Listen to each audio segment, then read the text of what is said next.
All right, here we go. Today we have super producer Jonathan Rotem. Welcome to Vlad TV. Thank you, Vlad. Thank you for having me. Yeah, I mean, you and I go back, my God, since before Vlad TV? Way before. When Vlad. I was a mixtape DJ, this was maybe 2005? Wow. 6? When did the first Sean Kingston song come out? Sean Kingston came out in 2007. 7, so that must have been it. Yeah, so I met you in 2007, yeah. Yeah, but I feel like we were in communication in 2006. Yeah, me and Zach Katz have always been good friends, so yeah, we've always been in the same circle, man. Congratulations on all your mega success since then, man. Appreciate that. Thank you. Well, it's our first time here. I want to start at the very beginning. So, you're actually born in Johannesburg, South Africa. Yes. Okay. And you had Jewish, Israeli immigrant parents. Exactly. So they were born in Israel. They moved to South Africa, to Johannesburg. That's where I was born. Why did they move? They moved because my dad was finishing his PhD. Basically, they were just young students and they had some family there. And my dad wanted to leave there.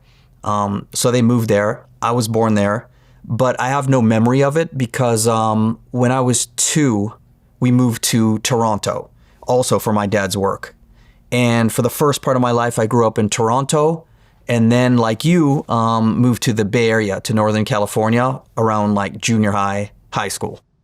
Okay, so, because they speak English in South Africa. They speak English, yep. Right, so English was essentially your first language. It was definitely my first language, but yeah, and in Toronto, I mean, I don't even know if I was really speaking like that at age 2, but yeah, it was definitely like English, and my parents spoke Hebrew. But English is really the only language, I speak. Okay, so you moved to Moraga. To Moraga, yeah. Which is the East Bay. East Bay. Nobody's heard of it. They've heard of maybe Walnut Creek, maybe Berklee, but Moraga, like, you really got to know. Yeah, no, I know about Moraga. I went to school at UC Berkeley, so, it's not too far. Yep. So, going through high school and so forth, because you actually started music young. You were like 4 or 5 years old? Yeah, started classical piano super young. My parents saw that I was attracted to it, and they were very musical. My dad played guitar, and so they were very, very supportive right off the bat. Cool, let's give you piano lessons, starting age 4. I mean, a lot of us have taken piano lessons, me included. I just didn't really take to it.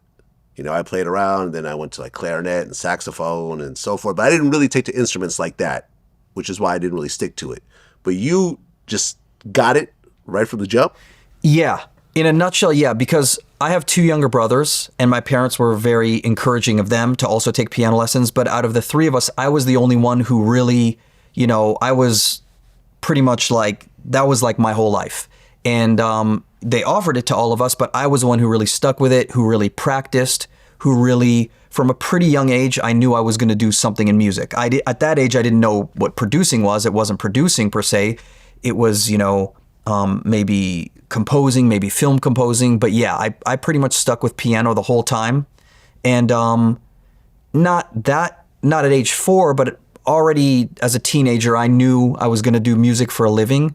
And I had my sights set on, my parents were very much like into education. So they're like, okay, go to music college. So I went to Berklee College of Music, not to be confused with UC Berkeley, but the one in Boston. Mm-hmm. But yeah, I had played music that entire time. Okay, by the time you got to Berklee, were you a master at the keyboard? Well, to be honest with you, when I got to Berklee, I originally went there because I thought I wanted to do film scoring, and you could major in film scoring there. And I was only, I knew popular music and I knew classical music, but I did not play jazz at all. And when I got to Berklee, I just became so immersed in jazz unexpectedly that so much so that I was like, okay, I don't want to do film scoring. I just want to be a jazz pianist. And I ended up majoring in jazz composition and arrangement. So when I got to Berklee, I completely got immersed in jazz. And I was practicing nonstop because in Berklee, most people who come there, they already know some jazz. And I felt like, man, I'm behind. Like everybody here knows more about jazz than me. I know about classical. So I completely flipped the script and went like hardcore into jazz. And, I learned it pretty quick. And so, that was sort of my goal, is to be a jazz pianist when I was in Berklee. I was always a fan of hip hop. I was, huge fan of like Snoop Dogg and West Coast stuff, and was listening to that and was into keyboards and synthesizers. But I thought that jazz piano was kind of like what I was going to do leaving Berklee. Can we see an example of you playing some jazz? Sure.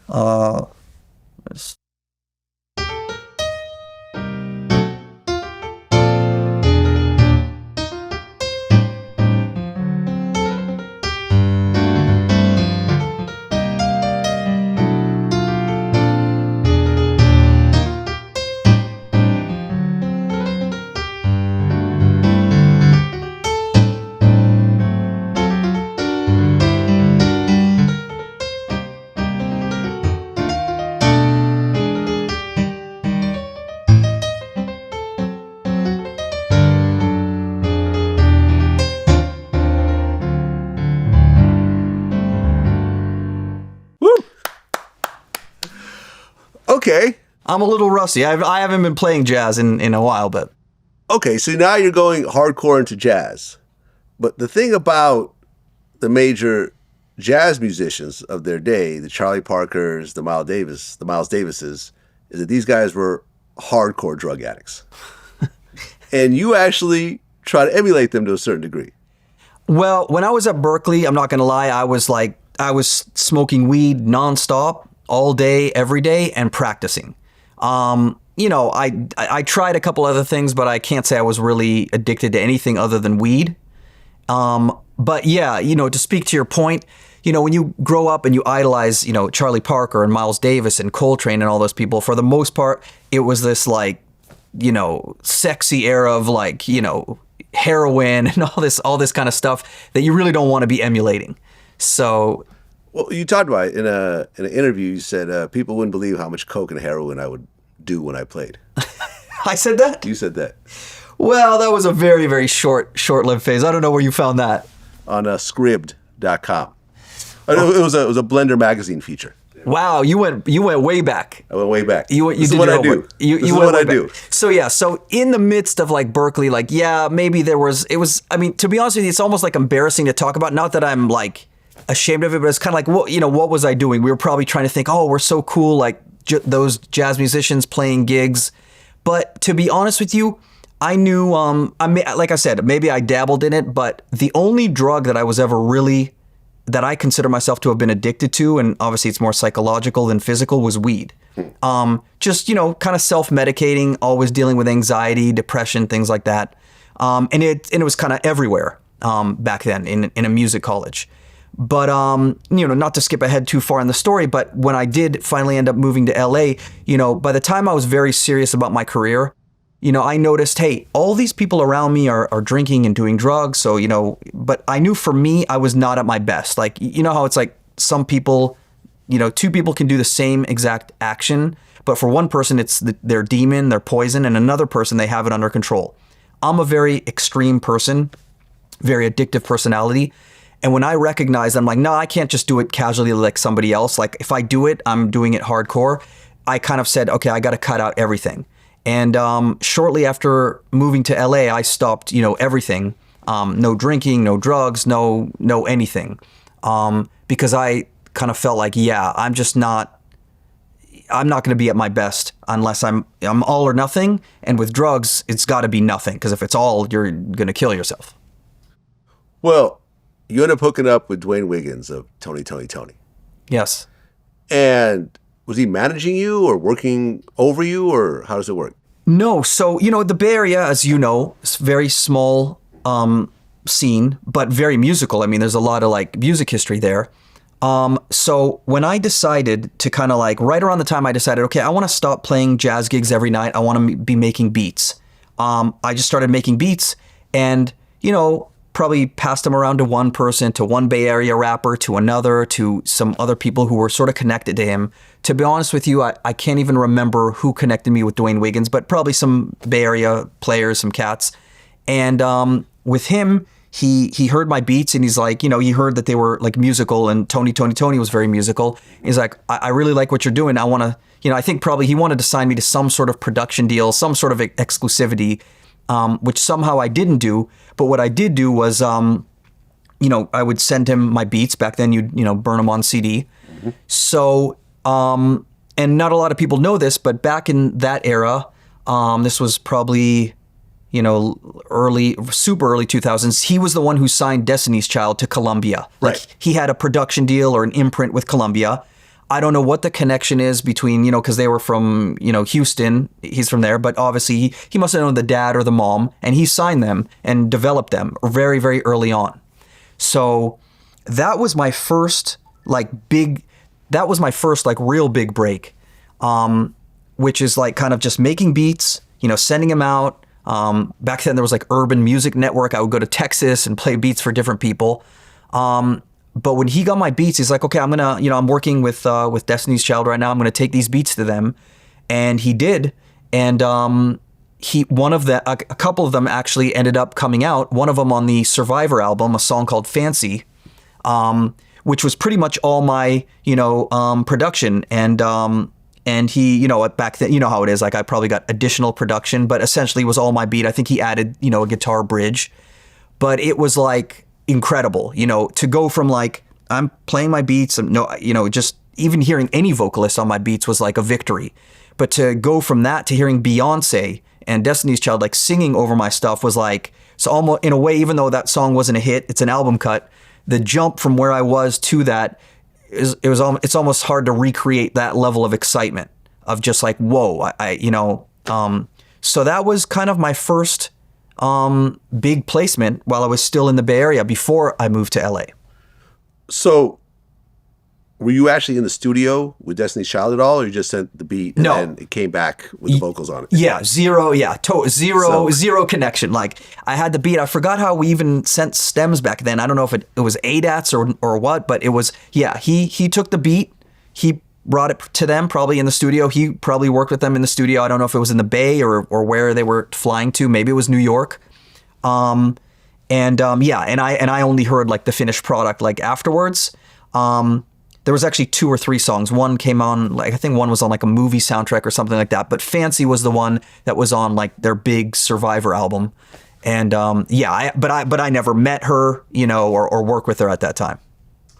Yeah, I remember you were talking about how at one point you were working with Kelly Rowland and she saw the plaque on your wall and was like, you did some beats on this album? And you were like, yeah, I did Fancy and this. And she was like, I had no idea. Exactly. So, and wow, you really went back and did homework. That's exactly true. And I worked with LaToya too, who was, I think she was in the original like group. Yep. But yeah, you'd be surprised, like at that time, before the internet and things like that, it's like, yeah, you work on stuff. I've had a lot of people come through that I wasn't necessarily in the studio with them. And they're like, you did that? A lot of times, even before I was doing interviews and on whatever, even rappers would come in and they'd want to work with me for like rap songs that I've done. Like, I didn't know you were white. Like, I had no idea because, they just heard the music. Well, you were paid $2,500 for the beats on Destiny's Child album? That's how did you even know that? That sounds about right. Yeah. Where do you get these receipts from? I got the receipts, man. So yeah, I mean, and I think I think he probably wanted to do like an exclusive like production deal or that kind of thing. And even though that was a lot of money to me back then, I was like, I was teaching piano lessons and things like that. I didn't end up signing like exclusive, and I had already realized in my head, there's a ceiling on where I'm going to get in my career staying in the Bay Area. I mean, I love Bay Area rap. I grew up on E40 and, and Too Short and all these kind of things. But I always kind of felt like, okay, the Bay Area has some stuff, but I know I'm going to move to LA. And shortly after that, and I actually thought it was going to be a lot easier, to be honest with you. I thought, okay, I got this Destiny's Child placement. I'm going to move to LA. At that time, my dream was to play keys for Dr. Dre. Like, that was everything. Mm-hmm. That dream didn't really end up coming true. We can talk about that. Well, you actually ended up meeting up with Dr. Dre and having some sessions with him. I did. You played keyboards just while he was just working on various beats? I would come in, basically. I would come in for a couple sessions. This was around the time, probably right around the time he first signed Game, like after Chronic 2001. And I mean, he was like, okay, damn, you can play. Like, he was impressed, but also, he had other musicians in the studio. I had Mike Elizondo, just different people. And I think, for whatever reason, who knows, like, I wasn't like, as you can tell, like I'm probably, he probably didn't think I was all that cool to just be hanging in the studio. So I think he respected me. But for whatever reason, those sessions didn't turn into him having me be like in his quote unquote band. I mean, I remember one session he was producing Eve at the time. And I was just in the back. I was just sitting watching him produce vocals. I think they had let me in the studio. He probably thought I was going to just watch him for about 10, 20 minutes. I literally sat there for 8 hours just watching the entire session. He's probably like, who is this weirdo in the studio? But to me, that was like, whoa, I'm watching, Dre produce. But yeah, I mean, our mutual friend Zach was like, Zach was managing other producers that were in that camp. He was managing Denon and High Tech. Yeah. I did Best Friend with 50 Cent and with High Tech, and I did a bunch of stuff with Denon through Zach. But Zach was like, listen, bro, it's, you know what? There's a bigger dream ahead for you. Instead of being a keyboardist for a super producer, we're going to make you your own super producer. Not that I would put myself in the same conversation as a Dr. Dre, but I will say that, yes, the dream of not just being a musician or a keyboardist for another producer and being my own producer, that was kind of something that just, came about probably as a result of like, okay, well, I guess I'm not going to be Dre's keyboard player. Well, was it around that time that you ended up doing 50 Cent's Position of Power on the Massacre album? Yes, around that time. So when I started getting my own placements, we would back in those days we'd fly to New York with the Beat CD and get in. And yeah, I got in. I really linked with 50 Cent and Shaw Money and G Unit and that whole thing. So yeah, that was one of the first kind of like rap cuts that I got a lot of respect for is Position of Power and some of the songs around that time. Can we hear you play it? Let's see.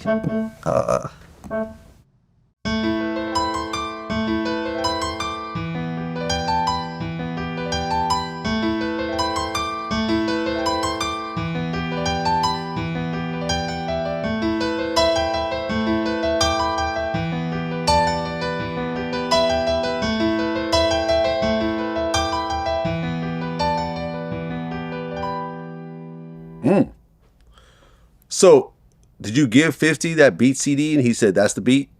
Yeah, basically in a nutshell. And he took a few others. I think there was two others on that album. That was the one that was most beloved. But yeah, we would go there, play so in 50 would be like, okay, I want number 3, number 7, number 9. It would really go like that. I want that for me and for, Yayo. Yayo wants this one and Lloyd Banks wants this one. It was like, a dream come true. This was when 50 Cent was really the biggest, rapper in the world. This was after his, debut album. And he said, and I remember very carefully, he sat me and Zach down. He said, so JR, he has his finger on the sound of the stuff we're trying to do right now. So we probably ended up doing some sort of song deal or something, but that was, yeah. And I'd done Best Friend with High Tech. Another song with Olivia he had signed at the time. So yeah, that was definitely like a come up, to be in the studio with them. I think around that time we were all talking, and unless I'm remembering it wrong, one of your first placements with G Unit was on Young Buck's album, but Zach's assistant forgot to turn in the proper paperwork, so on the album your name wasn't mentioned. And I remember Zach's assistant got fired over that, not too long afterwards. Yeah, wow, man, you have an incredible memory. Because I would have remembered that if you didn't say it, but I do remember. Remember that whole situation? Now that I'm saying it? I do remember it. Because you called me, you were pissed off, yo, do you have the Young Buck album? Look on the back of it. Is my name on it? Fuck this guy. And I'm so angry. I was so angry because back then, obviously, still though, credits were everything. They were more important than money to me, especially then. Mm-hmm.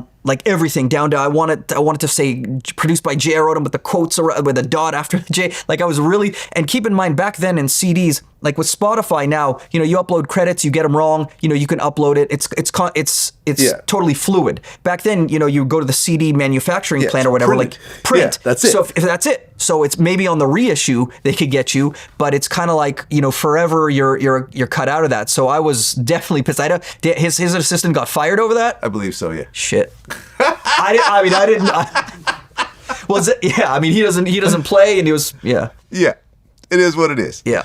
Okay. So you got a couple good placements, and then you and Zach Katz started Beluga Heights together. Yeah. A couple things happened in between then. I mean, yes. So we were killing it in the rap game, came in there like like maybe 60 or 70 placements in 1 year. Now, not 60 or 70 placements in yeah, 1 year. I'm speaking facts. I'm not saying it arrogantly, but it was definitely a record of placements. Now, So you're getting like 5 placements a month. like honestly nonstop. Zach's like, hey, they want this one, they want that one, both in Atlanta, in New York, obviously on the West Coast, Snoop Dogg. A lot of album cuts, not necessarily bona fide hits, but album cuts. But the album cuts mattered more back then, on CDs. People were buying CDs. People like, some of their favorite songs weren't necessarily like the singles. It was a more of an album type atmosphere. Yeah. And then within that time, like between then and Beluga Heights, I would say I had a very intentional transition to wanting to be more versatile. And I love hip hop and rap. It's still probably my first love. But I was like, as a jazz musician, I understand and appreciate many different kinds of music. So I got into pop and R&B. And so like when I did, Rihanna, SOS, that was around 2006. And was working with a lot of pop stars like Britney Spears and Rihanna and back then like, Disney, like Paris Hilton and everybody, who was doing pop stuff. That was right before we decided, hey, you're killing it now on all genres, but the next step is to sign our own artists, which I had to be talked into because at the time I sort of felt like, why would I get in with somebody who really doesn't have anything going on and develop them and it's more of a investment of time then I'm in the studio right now with Britney Spears, like the biggest pop star in the world, just to use an example. But I mean, it turns out that, Zach and my brother Tommy, who was the one who found us all our artists, were right. They were like, no, this is like a different level now. This is, different level of ownership, different level of respect. One of the producers that you respect the most, not every producer, in fact, most producers, even hit makers, it's a different skill set to sign, develop, and break talent. Dr. Dre does that, right? Like does that maybe better than anyone. Yes, he's done hits for other people, but essentially he's known as breaking his own artists. Snoop Dogg, 50, all of them. So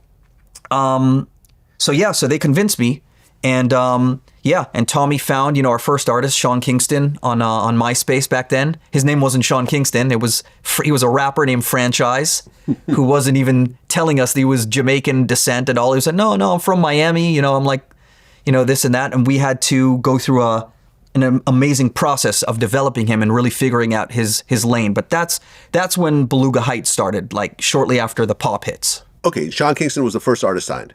Sean Kingston was the first artist signed.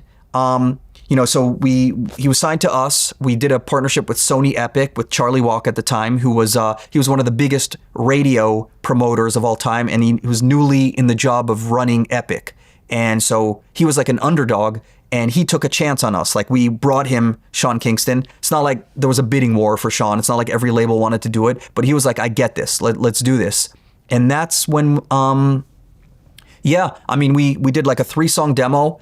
We knew we wanted to be with him, but we got a big JV off that, and then went in, rolled up our sleeves, probably were in the studio 7 days a week for 6-7 months. Sean at that time, like I was saying, he was a rapper. His name was Franchise, but his real name was Keshawn Anderson. And he was singing his hooks, but he was rapping his verses. So we had this whole album where he's like singing, and we're like, hey, what's that little accent? Like, so yeah, he's like, yeah, I'm Jamaican. So I said, let's not compete with like Lil Wayne and T.I., these really lyrical guys. Sean was 15, 16 at the time. I said, let's go melodic. You're singing anyhow. And then when we stumbled onto Beautiful Girls, which I can tell you the story of that was the first song that we did that was all melodic, no rapping whatsoever, singing all the way. I was like, yeah, because the only other people in this lane is like T-Pain and Akon. This is perfect for you. Back then, you had to have a lot of, as in that era, you had to have credibility in your lyrics. And if you didn't have that, it's not like today where you could just rap some swaggy shit and be cool.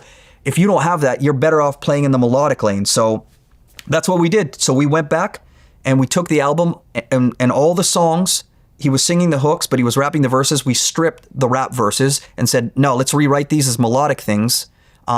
And so the album that came out was predominantly, besides like a street song we had called Colors, we went all melodic with that. Can you play Beautiful Girls? Yes. So, so as you know, it's a flip. Right, it's a sample.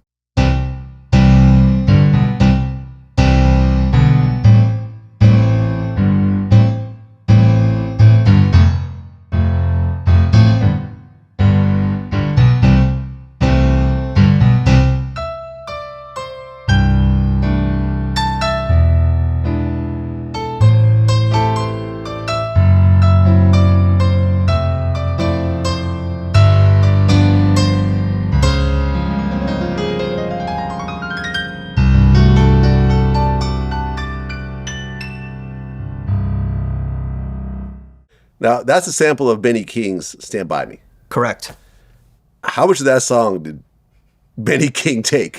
After it was all my said goodness, and done? this is gonna, it's not always this bad. So people out there who sample, and I've sampled a lot, and I've seen the splits that they come like be all the way from reasonable to unreasonable. I'll tell you what was even more unreasonable than that one. But yeah, so Sean was the one, he heard Stand By Me in the kitchen at the studio. He's like, yo, let's flip that. At the time, I'm like, no, this song is too precious to flip. But when you're young like him, you don't know the rules. You're like, what are you talking about? We bought it on iTunes, loaded it up, flipped the beat within 5 minutes, and then we had it.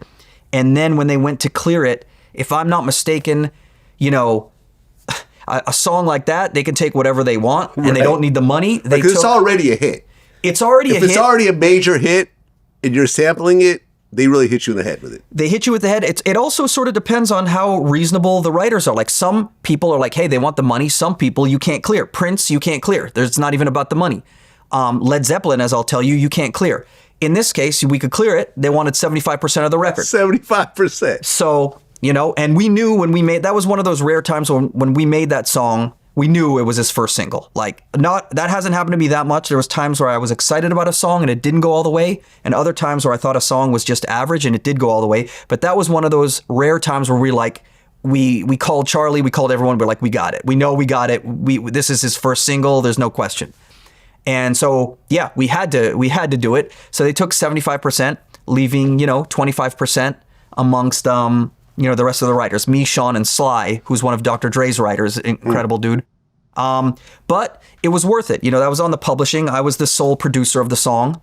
And, when I got into this game, I remember thinking, I'm never going to sample. Why would I sample if I can play everything? But, that's one of those things where the universe has a different plan for you than you had for yourself. And so when that song hit like that, and same with SOS, which was a flip of Tainted Love and, a few other things, it was worth it. It was worth it. I mean, would we have made way more money if they had took less publishing? Of course. Yeah. But the song wouldn't have been a hit without that recognizable and that magic. Sometimes you do an interpolation where you don't take the master sample, you replay it. But sometimes when there's a certain sonic magic of a song recorded in the 50s with that kind of thing, it was like, no, the magic is there, so we're just going to have to pay whatever they want. Okay, so you didn't replay it. You actually sampled the original. And that song was a sample. Worked some music around it. Exactly. Okay. We just took the bass, obviously all the drums and everything, and I added orchestration on top of it. Mm-hmm. And I could have, replayed it, but there was just a certain magic to that song. Still till this day, yeah. I mean, I almost don't even really take credit for that. It was kind of like Sean said, flip it. I flipped it. We literally had it within 5 minutes. Sly came in with that insane hook. Which had that edginess to me. I just knew when he used the word suicidal, I was like, yeah, that, because they wanted to clean it up. I'm like, no, you take a happy 50s chord progression like that and you add that X factor of a word like suicidal. It's so dark. It was like a crazy combination of things all together that I was just lucky to be a part of. Well, yeah, then Sean Kingston kind of became a star off that song. Totally. Became a star off that song. I mean, we had several, we had some great follow-ups, Take You There, that people like, a bunch of other stuff, some things off his second album. And really, he had a real magic and a presence, a presence to him. He really did have something very kind of special. He has this kind of I can't explain it. He had a certain X factor, and he did really, really well. And And even, when he went on and worked with other producers and things like that, he was still signed to Beluga Heights. So it's still, at the time, I think my ego was like, I want to produce every single song. And I didn't really understand passive income and like, dude, it's like, the legacy of something. It's like, hey, Def Jam is still around today. That's still an offshoot of Rick Rubin. And when Snoop Dogg works with Timbaland or whoever he works, it's still, that. So I didn't understand that at the time. But, very, very thankful that we were there with him. And and that gave us a catapult to launch, future artists. Actually, some of which their songs were started with Sean in the studio. He just passed on them and we gave them to, Jason Derulo and Ayaz. Well, Sean Kingston, I remember me and Zach were talking about this early on. Even when he was signed to you guys early on, there was still a lot of drama going on in his life. His mom, I think, was in prison at the time. She was. Fraud or something. I think identity fraud. He was being raised by his brother, Kurt. Yeah. She wasn't in the picture when we signed him. Exactly. She gets out, and it seems, and I know Sean Kingston. I've interviewed him before. We keep in touch here and there. Seems like there was a nonstop flow of drama with Sean Kingston over the years. He doesn't pay this jeweler. He gets arrested here. There's a fist fight with amigos there. He gets evicted and so forth. And everything kind of culminates this year in May when his mansion was raided. His mom was arrested, and then he was indicted. And they're saying that there was like $1 million worth of stolen property they never paid for. There's jewelers who claim that they gave him jewelry because he promised that Justin Bieber would do free promo for him, but he hasn't worked with Justin Bieber in like over 10 years. And ultimately, he's facing serious charges right now. Did you see any of this drama while you guys were working together?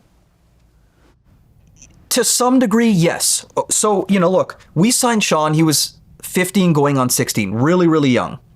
And obviously, there was a lot of yes, there was drama.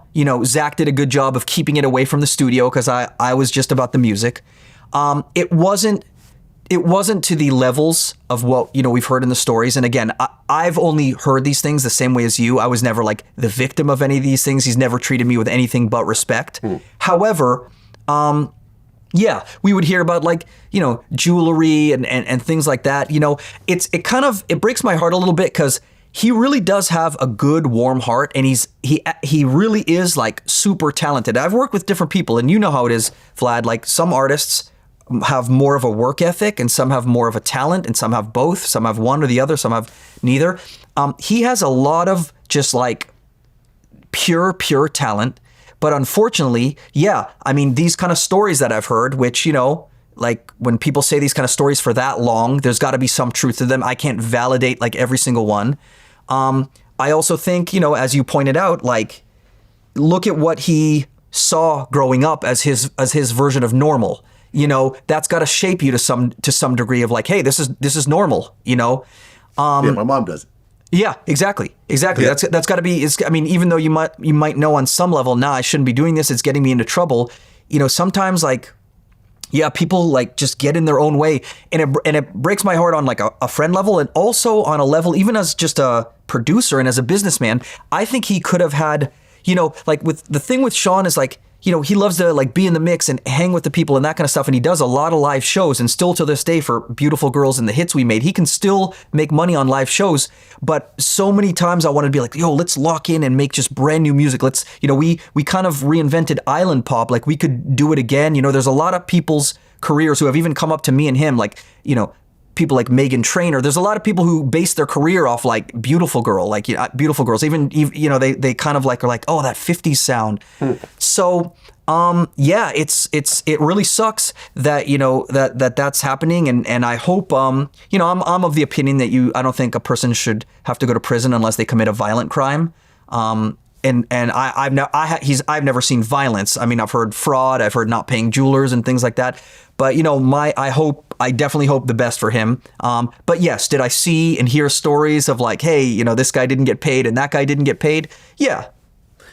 I think, from the outside looking in, from the little that I do know of him and the conversations we've had, I think with Sean, he hit so much success early on as a teenager, and it came so fast and quick. And, we've all gone through this to a certain degree.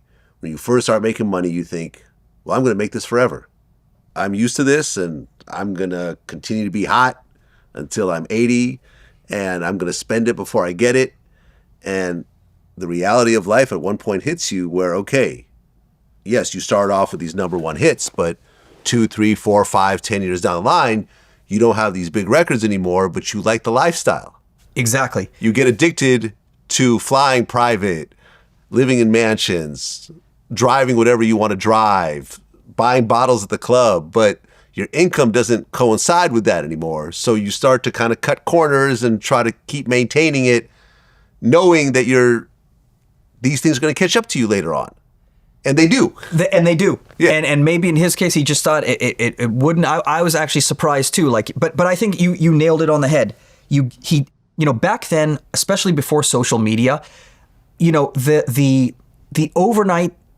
I don't want to say it was overnight success because he worked. No, and he was it wasn't talented overnight to get there. success. He was what, 16, 15? He was 16, but Beautiful That's what I'm Girls saying. went 0 to 100. Back then, you didn't need like fan base and social media. It was literally like, we're going to Z100 in New York and Kiss FM out here, and it just went to number one like that.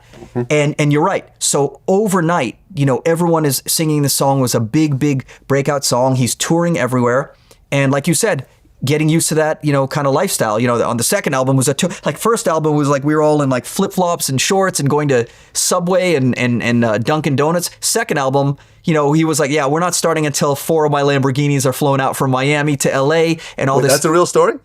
Something like that. He wanted to fly out 4 Lamborghinis. He wanted to fly out. He definitely wanted to fly out his cars. I mean, he was. Wow.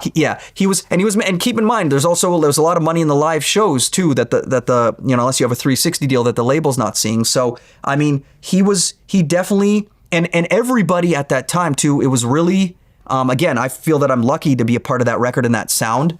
But it was different than just having a hit with just anyone. Like people, like Game hit us. Yo, I got to get on the remix of Beautiful Girls, and I'm like, Game wants to get on this pop kind of song. So it really had like an impact, where everybody after that, like the Soulja Boys of the world, were worshiping Justin Bieber. That's how we became friends with Justin Bieber. They were all like, So it was a very, very big kind of like more than just a song, kind of like a movement, kind of a. Something. So yeah. And then when you get used to that lifestyle, and it's not easy, we're very lucky that level of hit, came at us. It's like you said, it's not every single song was Beautiful Girls. Mm-hmm. And when you're living like it is, you don't want to backtrack and. Well, yeah. I mean, that was a number one record. Yeah. On the Hot 100. Number one, sure. Not number one rap record, not the number one R&B record, the number one record, period. Out of everything that got released that week. For sure. Yeah. No, yeah. It stayed number one for a few weeks. And and because of also it's, again, like we can't lie, the sample is so generational, so universal that the combination of all those things put together made it was number one simultaneously in almost every single country for several weeks. Now, before Beautiful Girls, Rihanna's SOS came out? Yeah. Okay. Yeah, that was before Sean. That was your first number one record? SOS was my first number one record on the Hot 100 for sure. Okay, how did you end up hooking up with Rihanna? So I didn't really. Is the short story. So what happened was, at the time I had my friend. He's also a great writer named Evan Bogart, who you might have heard of. His dad was Neil Bogart, who was running Casablanca Records back in the day. Donna Summer, Kiss. So Evan was He was an intern at Interscope. I think he was actually one of the people who found Eminem's mixtape and gave it to the people. So Evan has a real long pedigree in music. And Evan, at the time, Evan and I, this may have even been right before Zach. Evan was sort of managing me. We put together a girl group.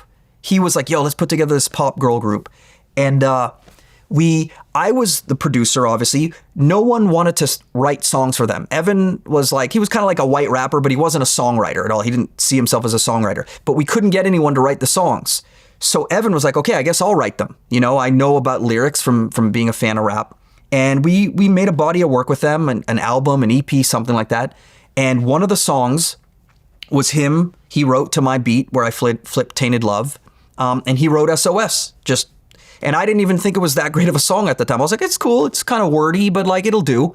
And we shopped this girl group to every single group. I think maybe that was right when we linked with Zach. and we shopped the group to every major label. Every single person passed. They're like, no. And at the time, Jay-Z and Jay Brown, his guy, were running Def Jam. They were newly running Def Jam at the time. And they had a roster, obviously they had rappers, but they had Christina Milian and Rihanna newly signed. Yeah. And Jay Brown, I believe, was like, okay, well, we don't want to sign this group. I'll tell you though, I like that one song. I like SOS. And Evan and I were like, okay, so, well, we've shopped them to everyone. We can't get a deal. I guess it's time to have a garage sale. Let's get something out of this. We kind of garage sale. I love it. Yeah. I mean, what are you going to, I kind of felt like the girl group, I'm sure, weren't happy to give up their songs, but we're like, yo, we shopped you to everyone. Everyone passed. The only thing that seems to be of quality here. And again, my ears weren't that refined at the time. I was like, it's a cool song. We have other cool songs, but he was like, no, I want this song. And I believe the story, I can't 100%, I'm 99% sure the story is that they wanted the song for Christina Milian. They're like, yo, this is a hit. We want to give it to her. She apparently passed on the song. And Rihanna wasn't even their first priority at the time. She had, I think, Pon de Replay, but she wasn't the global mega superstar that we know today. So maybe Christina Milian was their first priority ahead of Rihanna at that time in 2005, 2006. No, I remember this time. Yeah, Christina Milian. I remember even going to Mix Show Power Summit. She was sitting next to Jay-Z. Yeah. While everyone performed. Like, he was really placing himself next to her. Because, she was a pretty girl and, she had a lot of potential. I bet he was placing himself next to her. Oh, yeah. And, Rihanna. Beyonce will tell you some stories about that. Okay. But anyhow. Is this a real thing? No.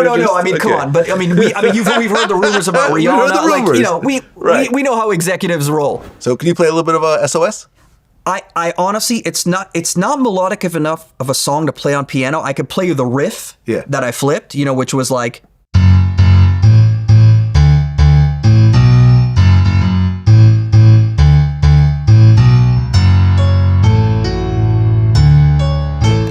That's the whole melody of the song, but the song is kind of very beat driven. That riff, basically. Okay, so what Rihanna sang, was that the same as the girl group version, essentially? Yeah. Yes. Right, because the song was already written. The song was written. Yeah. This is one of those ones where, it's like Rihanna at that time was like, one of those artists, like a Madonna, like a Frank Sinatra. There's a lot of big stars that are not known for writing songs. They're just known for interpreting songs in their voice. So that song was completely done. So they took the song, they cut it. I wasn't even there when she cut the vocals. When we got it back, if I'm being honest with you, the vocalist that we had in the group, she actually was a really great singer. So when I heard it, Rihanna's a very particular voice. I'm like, she doesn't sound quite as good as the demo. Maybe I have demoitis. And honestly, I was like, okay, cool. I mean, hey, I got paid for the song. I honestly didn't hear it as a hit. I remember telling Evan at the time, I'm like, bro, you got to write like The Dream. Like, you got to repeat the words. The hook has to be repetitive. And if you listen to that song, it's very wordy. But it came out and it just blew up. One of those times, unlike Beautiful Girls, where I really did not expect that song to blow up. And not only was it my first #1 hit, it sort of opened the door to other people seeing me as, he's not just a rap producer, doing like rap tracks, like he's a pop producer. And that really, then the floodgates opened up, because that song, maybe it was unexpected. Somebody like Rihanna, who had Pon de Replay, kind of this more island thing, to be on like a song that's flipping 80s. Like at that time, flipping 80s was kind of like interesting and cool. And that one was an interpolation. I think I got like Juno synthesizers and I replayed all the stuff. And yeah, that song came out, and then every pop person wanted to, that's how the game works. Who did that record? J.R. Rotem. Okay, so Britney Spears and, I forget who the other pop stars, even like Disney stars like, the Cheetah Girls and like Paris Hilton and Lindsay Lohan. Everyone was getting album deals like back then. So I was in with all of them thanks to that song. And even it opened up on the R&B side too, not just like white pop, but like kind of like, basically it was my graduation from rap producer, album cut rap producer, to hitmaker who can do pop, R&B, and a lot of genres. Well, not only was that your first #1 hit, it was her first #1 hit. It was her first #1 hit. So, look, I'm sure people are going to get on me for saying this, but you don't know what the future holds, and the music industry is very fickle. You could say that if she didn't have that #1 hit, there might not be a Rihanna today. You could say that. You could say that. And those people would say, and you could say there would not be a J.R. Rotem, like, without that. So exactly, yeah, you could say it both ways. Yeah. Because look, at the end of the day, like you were saying, Christina Milian was more of a priority over there, but she never had any #1 hits. Yeah, I mean, you fast forward 2024, Christina Milian does not have the musical catalog of a Rihanna. No. To any stretch of the imagination. But like, that song, having a #1 hit, suddenly puts you in a whole different conversation, puts you with different producers, different writers, different priorities at the label. She could have been shelved. It could have been just, okay, Pon the Replay was cool, but, this is that Jamaican, reggae sound, and that's cool, but we're going to go a different direction. Mega hits later, of course, yeah, Rihanna's Rihanna, but had you not given her that #1 song, things could have gone very, very differently. 100%. I mean, I think you could say that, it's like the butterfly effect. Yeah.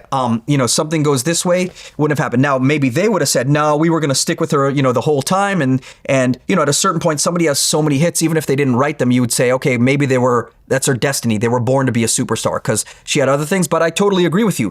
Things could have gone this way if they hadn't, let's say somebody would have signed our little girl group who in retrospect was kind of like not it. They could have not pressed the button on that song, and then SOS wouldn't have gotten to exactly where it went to. So I agree with you. Well, was it around that time you and Britney Spears were working together?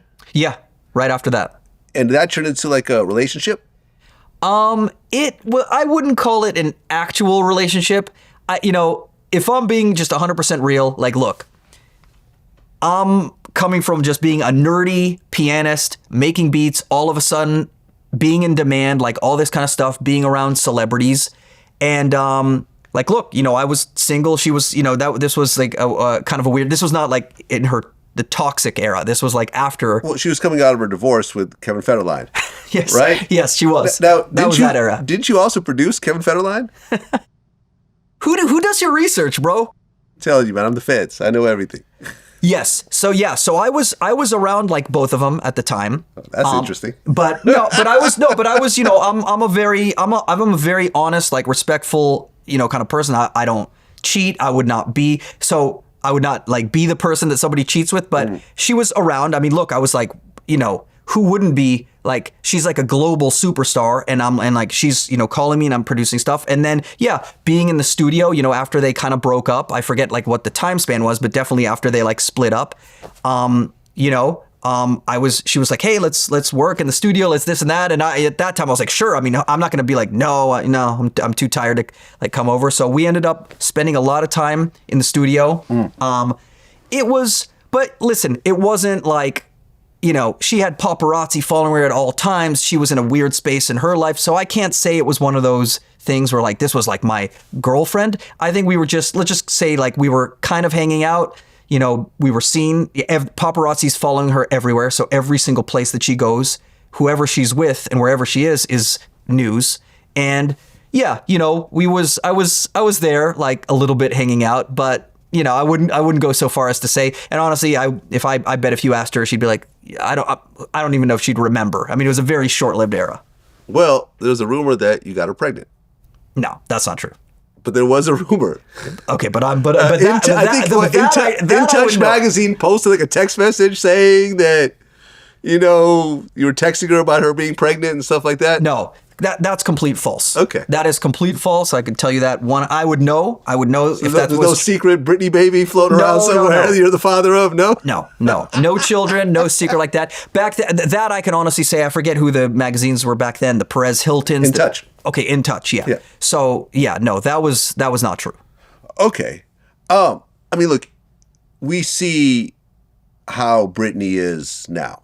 There was the whole Free Britney campaign because she was on conservatorship for a while, and she got off the conservatorship, and then she started to really act very erratically, and she still does to this day, where you kind of think, well, maybe, her dad was not the villain. He was actually trying to look out for her, because she does have various issues that you've seen over time. Have you seen that? I mean, did you see it when you guys were hanging out? Was she kind of struggling mentally, struggling with the fame? I mean, you've seen her spaz out on the paparazzi, but a lot of it has to do with not seeing her kids and so forth. Yeah. I can't, I go outside and people want to take pictures with me sometimes, and that's cool, but I do not understand what it's like to be a Britney Spears, where you go outside and it's mayhem. No, yeah, it was mayhem. I had never seen anything, like that. Just the fascination with, because I'd been around, celebrities and different things, but the way, paparazzi was following her, it was really crazy.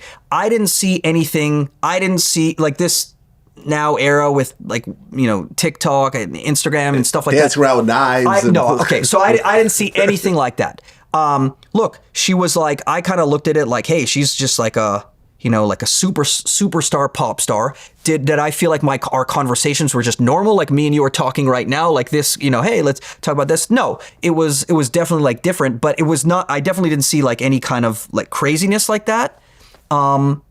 I just sort of took it like, okay, she's just like on a different level and she's, being followed like constantly. I feel like in my mind, I was like, okay, anybody who's been followed that intensely, it's got to change your outlook on like, just going outside. Like going outside, like for me and you, is a different thing than somebody like that. And I'm sure the mega superstars like the Justin Biebers and all these people, especially people who broke at a very young age, I think they probably are all dealing with like a very different warped sense of reality. So I would say I recognize that. I'm like, okay, she's not like me, like, she's more, secretive at times and this and that. But I didn't really see things that we're seeing like now today in that era. Well, you said it just became more exciting to be around Britney Spears than to produce songs for Britney Spears. That's when I really, lost my sight of my path, which is to create music. And it was more about, whoa, this is exciting. That's true. You're actually bringing me back to, I've forgotten about that. But yeah, the reality is it's kind of like, it's a weird thing about success. And I'm sure you could relate to this. It's like, you doing what comes to you purely, not to impress people, maybe to some extent, but still, it's just kind of like, hey, I love doing this. Let's say you're one of the lucky people like us where it like works. Like people know you for that, people love you for that, whatever your unique talent is, in my case, producing music. And now, you're rewarded with like accolades, fame, credits, money, being around certain people. And that's sort of the byproduct of doing what you love, coming from a pure place. But then it's very easy to be like, okay, whoa, this is cool. I'm in with celebrities. Like, look, every time we're going out to eat, paparazzi's taking picture, and me just by proximity to her, like people are like talking about me, and magazines like that are not talking about me because of my beats. They're talking about me because of my proximity to possibly dating somebody like that. And I will say, yes, it was intoxicating to a certain degree, coming from like, hey, nobody knows who I am. I'm out here in LA making beats, to, hey, I'm standing next to arguably one of the biggest pop stars and I'm working with her. And I sort of, I probably fell victim to, yes, I was still preparing ideas. I'm like, I wanted to have amazing music and hits with her. But it sort of did become like I was playing into a little bit of the circus of like, okay, but every time I pull up to the studio, they're going to take a picture of me. So I'm thinking, okay, so what car would be cool to pull up in, and what sunglasses and what should I wear? Because now I'm like, hey, of course, they're not going to be following me like they're following her. But now I'm like, hey, I don't want to come in there with my hair disheveled. I don't want to come in there with a whack shirt. I don't want to come in there with a whack car. So yeah, I would say that naturally you start kind of focusing on, let's call it like the wrong things. Though I got those things out of making great music, and now instead of focusing on the music, I'm focusing on those things. And I did sort of get a little bit derailed. Luckily I was able to pull myself back, and I had good people to pull myself back. But definitely I see some interviews of myself at the time, and just different chains and different like ways of acting, and I'm like, okay, that's my douchebag era. Well, after that, you kept getting features, and between 2004 and 2008, you had 300 placements. Something like that, yeah, quite a bit. I mean, it was they were coming a mile a minute. Right. I mean, one of the bigger ones was "Busted Baby" Part 2 with Plies and Neo. Yep, that was a big song. That was a good one. Yeah, I mean, I had a whole run with Plies. Becky, "Busted Baby," "I Am the Club." I had a good relationship with Atlantic Records that he was signed to. But yeah, Busted Baby was the biggest pop one. But some of those other ones, like, I spent a lot of time in Miami, and people are like, whoa, you did that, like, Ply stuff? I'm like, yeah, it didn't really play out here in LA. So I didn't really even feel like the impact of those things. But yeah, I mean, I did a lot of stuff, with that crew. Well, around this time, Leona Lewis Better in Time comes out. Yeah. Can you play that? Yeah, I can play that. Yeah.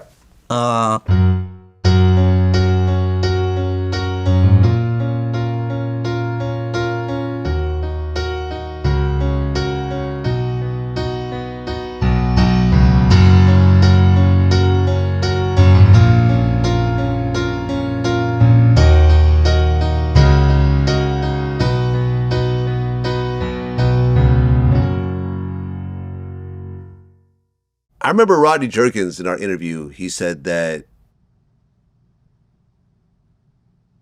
since the beginning, every time that he sells a beat, he'll only sell it if he's either the writer or the co-writer.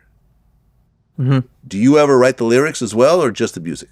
I never write the lyrics. Okay, so you're not a lyric guy. I'm not a lyric guy, unfortunately. You know, I'm one of those guys, I'm all music, but pretty much like I'll be in the room with an artist or a songwriter and they'll come up with lyrics and I might say, that could be edgier, that could be cooler, that could be more repetitive, that's not a hook, that's more of a pre-hook, but that's more producing, as opposed to the guy who's actually like, you know, hey, here's the title of the song, here's that.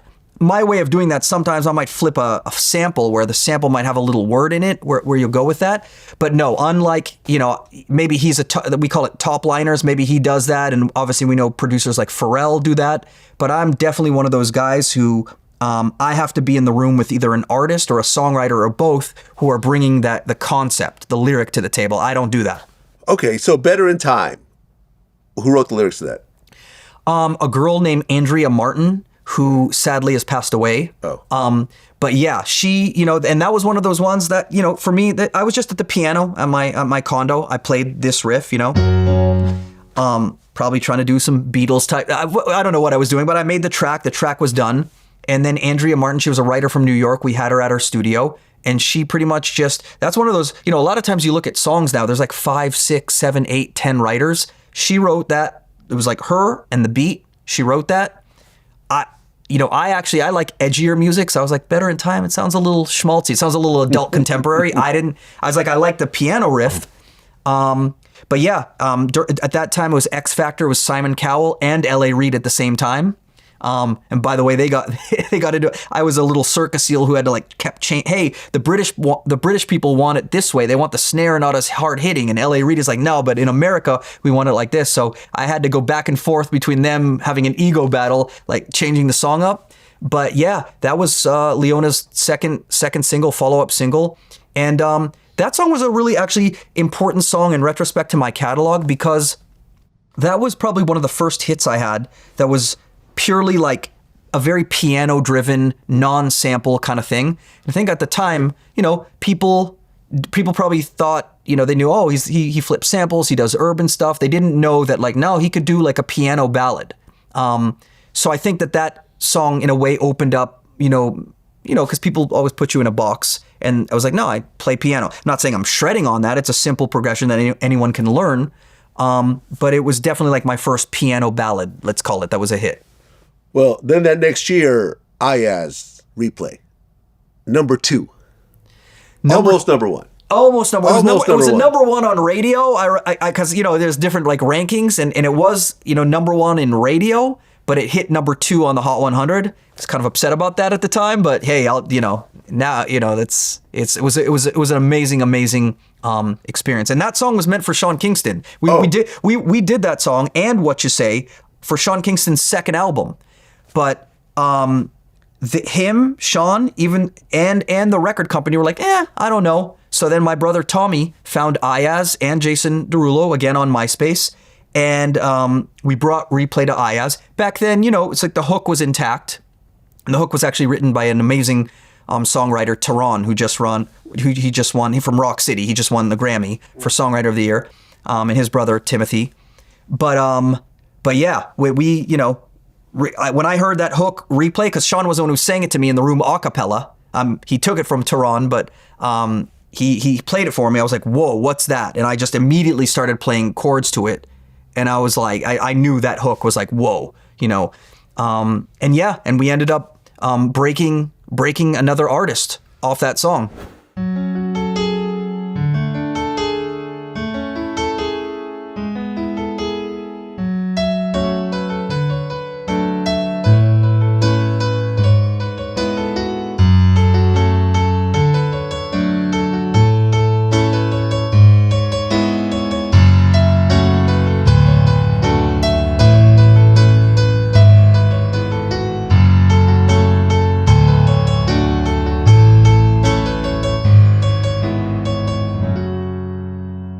Ayaz was signed to Beluga Heights? Ayaz was signed to Beluga Heights. At that time, it was we had moved our venture from Sony Epic to Warner Brothers. And so and Warner Brothers was divided. There was like kind of two sub labels within there. And Jason Derulo was on one and Ayaz was on the other. And it was kind of simultaneous. And so Replay, pretty much broke Ayaz to the world. Right. And that year you got BMI Producer of the Year. Yeah, I think two, maybe 3 years in a row. But yeah, that was a big year. Yeah. How did it feel? I mean, a kid growing up in the Bay Area to suddenly multiple #1 songs, Producer of the Year, millions of dollars are coming in. These are artists you're breaking on your own label. This is not like giving Jay-Z a hit song or giving 50 Cent a hit song. It's a whole lot easier to do that. Yeah. Than to actually take an unknown guy that no one's ever heard of and give him a #1 or a #2 song. Yeah. Yeah. It was an incredible feeling. I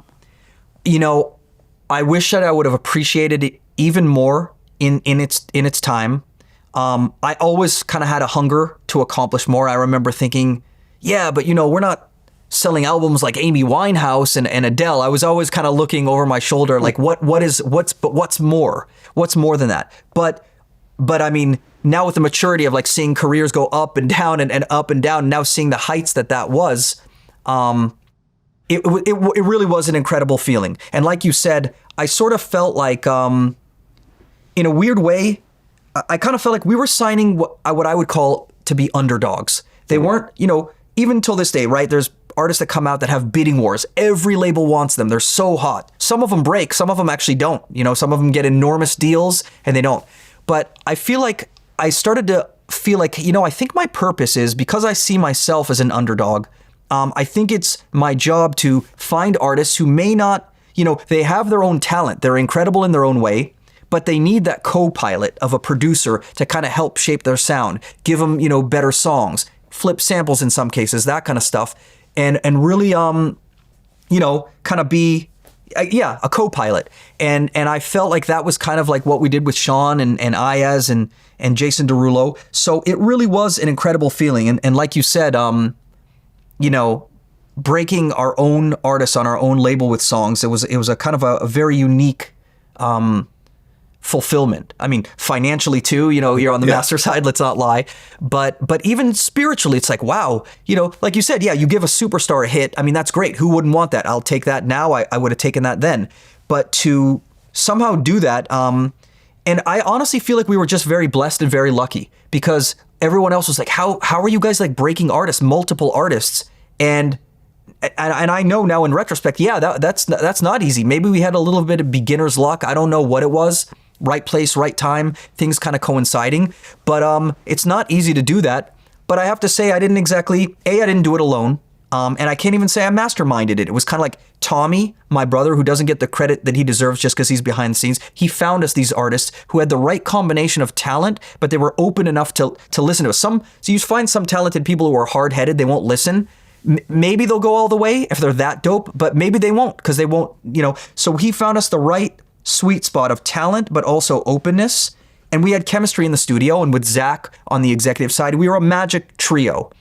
So I definitely cannot take credit for it myself. Yes, I was the one making the music. But we just had the right team, and it was the right timing. Well, then in 2010, your next big artist, Jason Derulo. What You Say goes #1. This is your third #1? Probably, yeah, my third Billboard Hot 100. I mean, there was probably other rap #1s and no, things I'm like that. About full-blown I believe #1. I believe so. Right. And this is, once again, a new artist signed to you. Yes. Yeah.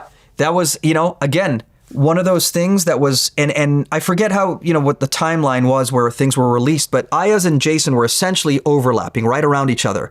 And a lot of those songs that we broke them with, including What You Say and Replay, were done for Sean Kingston's second album. But, Jason had this incredible work ethic. He had this thing. He was also, came from Miami, Haitian roots.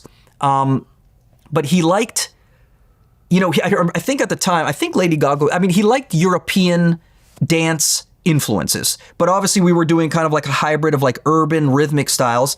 And, you know, my brother, again, Tommy, was the one who showed me that Imogen Heap What You Say sample.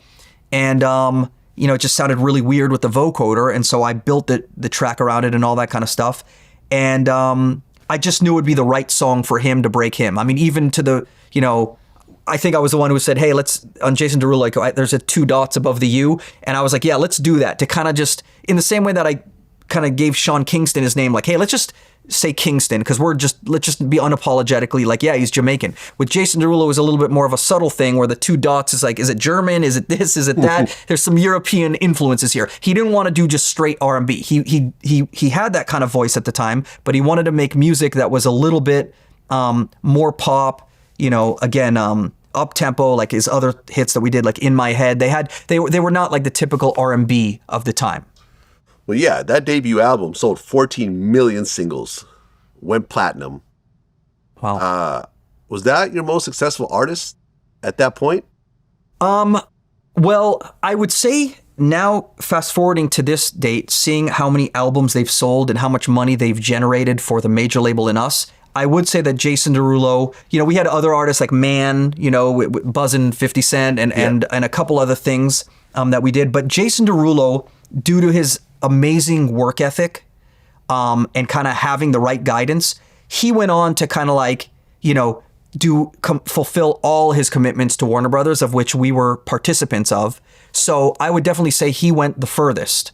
But at the time, I mean, maybe you're right. I don't really look at numbers in that way. You know, I don't know if that sold more than Sean Kingston. You'd probably know. If it did, maybe. But certainly he went on to kind of like not get in trouble and put out album after album after album. And he probably generated, you know, an insane amount of money for us and Warner, of which we were like 50-50 partners. Even after the era, like I produced his entire first album and maybe some stuff on the second, I don't remember. But obviously he went on and worked with other people. And, you know, the good part of when somebody's signed to you as a label is we were still, Beluga Heights was still, you know, the label until he literally completed that whole deal. And only, you know, recently around, or maybe a couple of years ago after the pandemic, is when he re-signed a deal. But up until that point, you know, we were the label along with Warner. I mean, by this time, you're a multimillionaire. What do you think was the craziest purchase that you made around this era? Well, like, for example, Scott Storch. I've interviewed him a few times, and he's told me some wild stories when he was hot to death. Well, to me, you know, that was a cautionary tale. Right. He was also heavy on cocaine and so forth. Yeah. Let's not forget that part. All right. That makes the stories a little more exciting. Yes, exactly. Yeah. So I don't want to speak on his business. No, it's out there. But that was a cautionary tale to me. Now, listen, I can't remember. Like, I remember at the time, I mean, yes, I would want to like just, you know, go to Rodeo and buy all this stuff, and even all my jeans were tailored and things like that. Craziness. I mean, I bought watches. I think at the time, maybe around that era, maybe I did. I always leased my cars. I never purchased them. Like, there was probably a time where like I had a Lamborghini and a Maserati. I had a couple cars at the same time. Nothing really that crazy by other people's standards. But I'll tell you, it's a funny thing. Like, even then, you know, we were talking about how I spoke about being derailed and getting caught up in the wrong things. This may sound a little corny, but around that time, right before we broke Jason, that's probably when I had the Lamborghini. And I was like, I hated like driving the Lamborghini so low to the ground, potholes constantly. The stereo system sucked. It was a very uncomfortable car to drive. And I remember thinking to myself, wow, I don't like this car. I'm only driving it of how it looks to somebody else. It's not even a balance of I enjoy this car and other people like it. And I remember I had a kind of a moment of realization where I'm like, I am literally driving a car that is absolutely uncomfortable for me, that I do not enjoy, only to impress other people. And when I realized that, I literally, you know, I probably had only leased it for a few months. I felt I have to get rid of this car. Even though I'm going to take a loss, I literally got rid of the car. And I remember this very carefully because I always liked smooth cars. I grew up in the Bay, you know, E40 was always rapping about Lexuses and things like that. I got a Lexus LS 460, you know, black, not a sexy car at all, but I was like, but the stereo system was dope. It was smooth. It was comforting. And right when I did that, and then we broke Jason and Ayaz, and I swear I thought the universe was kind of like, yeah, you know, you're not meant to be one of those ultra flashy people. I'm not saying I don't like nice things. I do. I'm definitely not like a, you know, I'm not like a monk or anything like that. You're not Rick Rubin. I'm not Rick. Exactly. I'm not Rick Rubin. I wish I was. I wish I was. We all do. Yeah. We all do. But I'm also not the other end of the extreme. I was never into partying. You know, I've been sober the entire time that, you know, that I had my career on track. I was never going to any of these like crazy parties or anything like that. It gave me anxiety. I didn't even really No Diddy parties? No Diddy parties. Yeah, I was not, never saw any of that. I mean, we were around him. We saw him. I never saw anything crazy. We actually, you know, we went to his house one time, like Zach and them, like when MGK was signed and Cassie was there, it was like, whoa, this guy's living on a different level. So I only have those stories to tell. But I have to say, when I realized, no, just like drugs and alcohol is not my truth, you know, I was like, hey, I'm an LA producer. I got to be in a Lamborghini. I got to do this or that. But I did not enjoy it. And then when I switched to that Lexus, I was like, wow, I'm in peace. It's not cool. It's definitely not impressing women or anything like that. But I kind of felt like I was living in my truth, kind of like, this is what's right for me. Mm-hmm. And so, yeah. So, I mean, that's a long way of answering your question, but probably, you know, Lamborghini type stuff like that. But nothing really that crazy or. Well, then in 2011, you did Nicki Minaj Fly featuring, once again, Rihanna. Yes. Now, originally Rihanna wasn't on the hook. Correct. You just did it for Nicki, and you guys were trying to figure out who's going to do the hook. Because, I mean, Nicki sings herself. Nicki sings herself. Yeah. And I was a huge fan. Like even before Nicki came out with her first album, I was the one who said we got her on the remix of Jason Derulo's second single, In My Head. Oh, right. Which was originally called In My Bed, but they made us change it. I said we got to get Nicki on the remix. And she came in, she flew in with Debbie, you know, Waka Flocka's mom, and Safari. Crazy, it was a crazy story about that. What's the crazy story? Well, you know, I sent her. So she was on the road, you know, she was getting hot. She was signed to Lil Wayne. She hadn't come out with her album. And me and her still laugh about this till this day. But basically, she spit, you know, a verse on In My Head. This is Jason's second song. And she killed it. It was like amazing. And we got the files back or whatever. And I'm like, and so she was coming into LA. And I was going to play it for her in the studio. So, you know, Nicki was one of those people where even before she blew up, I was like, that is a superstar. I was just blown away by her. And I did all these drops to the beat. I added like this symphonic breakdown section. I did all these weird drops, all these cool things that I'm like, I can't wait for her to hear this, like to show her like just how ham I went on the beat after the fact, after she did her vocals. So she comes into the studio with her manager at the time, SB. I play it for her. And, you know, we play it loud and just thinking like she's going to be like, whoa, you killed it. And then it's dead silence in the room. And I'm like, you know, so what do you think? She looks at me like square in the face. And this is the first time meeting her. And I'm like a little bit like nervous. She's like, that was the fucking worst thing I have ever heard in my life. Like deadpan. And I'm thinking to myself, and for some reason I was so confident in what I did. I just was like, I was waiting for her to be like, nah, I'm playing. That was fucking fire. But it's just silence in the room, awkward silence. And Zach is there too. And I'm like a deer in headlights. And I'm like, well, what did you not like? She's like, everything. Don't ever change the beat around like when I record something to the 2-track, you don't change the beat. And I'm like, whoa. So at first I'm like, okay, so I went from being like really scared to, I kind of have an extreme personality to where I'm like, okay, Zach is sitting there. I'm like, Zach, say something. and I'm like, well, Nicki, you know, like, I mean, listen, this is not for your album though. This is for my artist. This is for Jason Derulo. Yeah. And she and Debbie are like, don't ever talk to the queen like that. No, you don't like, I don't like, no.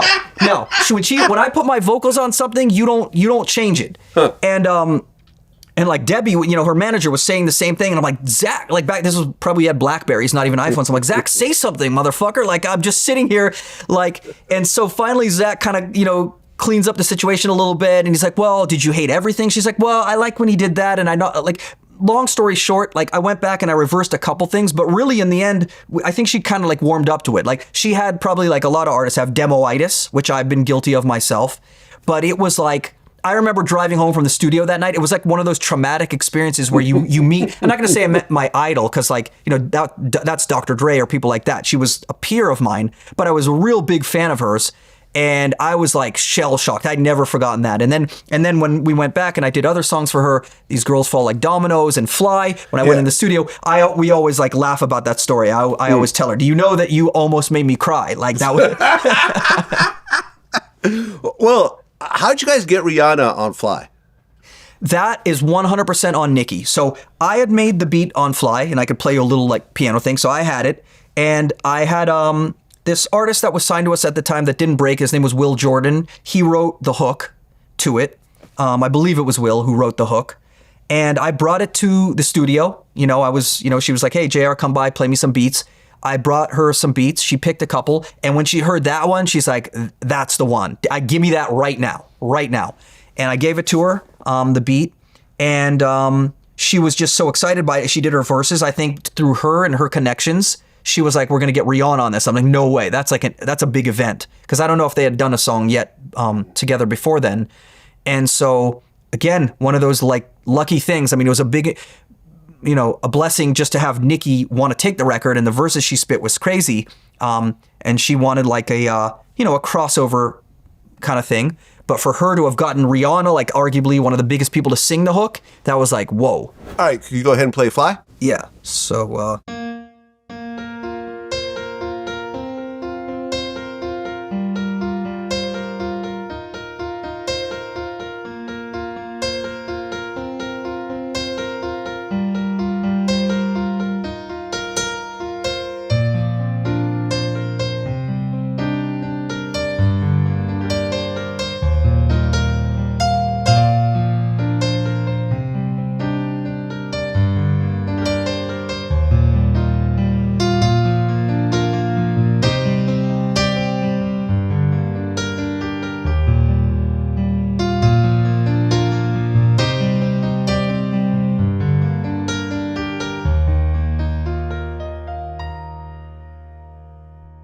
Then next year, 2012, you had a few placements. Chris Renee, Young Homie, Nicki Minaj, Marilyn Monroe, Maroon 5, Wipe Your Eyes. yeah. How big of a deal was it to do a song with Maroon 5? That was pretty cool. That was, kind of that. I went through just lucky kind of unexpected era where rock bands at that time they were trying to reinvent themselves. They were kind of like, hey, people aren't really listening to rock like that. And they were taking tracks, for lack of a better word. They were taking flips. They were taking beats. And in some cases, if they were good musicians, maybe overdubbing guitars and real drums and things like that over that. So Dry Your Eyes was one of those like, yeah, amazing things. Wow, I'm working with Maroon 5 right now. I don't even know if I had, I don't even know if that was the intention. Like I probably was making like a dope kind of like pop song, sending it to them. But I can't remember if like Fall Out Boy Centuries and, Panic at the Disco. I mean, I went through a whole rock era that was unexpected. Yeah, that came later. That came later. Okay. That came later. Okay. But, well, that same year, though, you do Machine Gun Kelly featuring Cassie, Warning Shot. Yeah. So were you in the studio with Cassie when she put that together? I was in the studio with MGK, I think. And then he got, I believe, I don't even remember how that one... Because MGK was signed to Bad Boy during that time, right? That's when I met, yeah. So we would see Puff at the studios constantly, and MGK was around them, and yeah, he invited us to. We went to his. I don't like to say this, but we went to his house, and MGK was there, and Cassie was there. Yeah. I mean, I didn't see any kind of like weird stuff. I just saw like an insane house that made me be like, wow, I gotta up my game. My condo is shit compared to this guy's house. Well, were you there when Cassie actually laid down her vocals? Honestly, I don't remember. Possibly.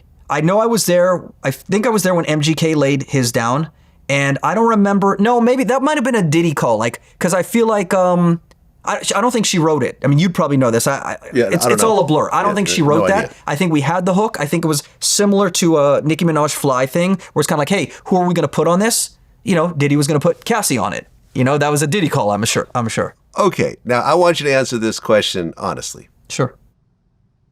As someone that actually technically produced Cassie, right? Because you have a song with Cassie on it. How would you rate Cassie as an artist? Be honest. As an artist? As an artist.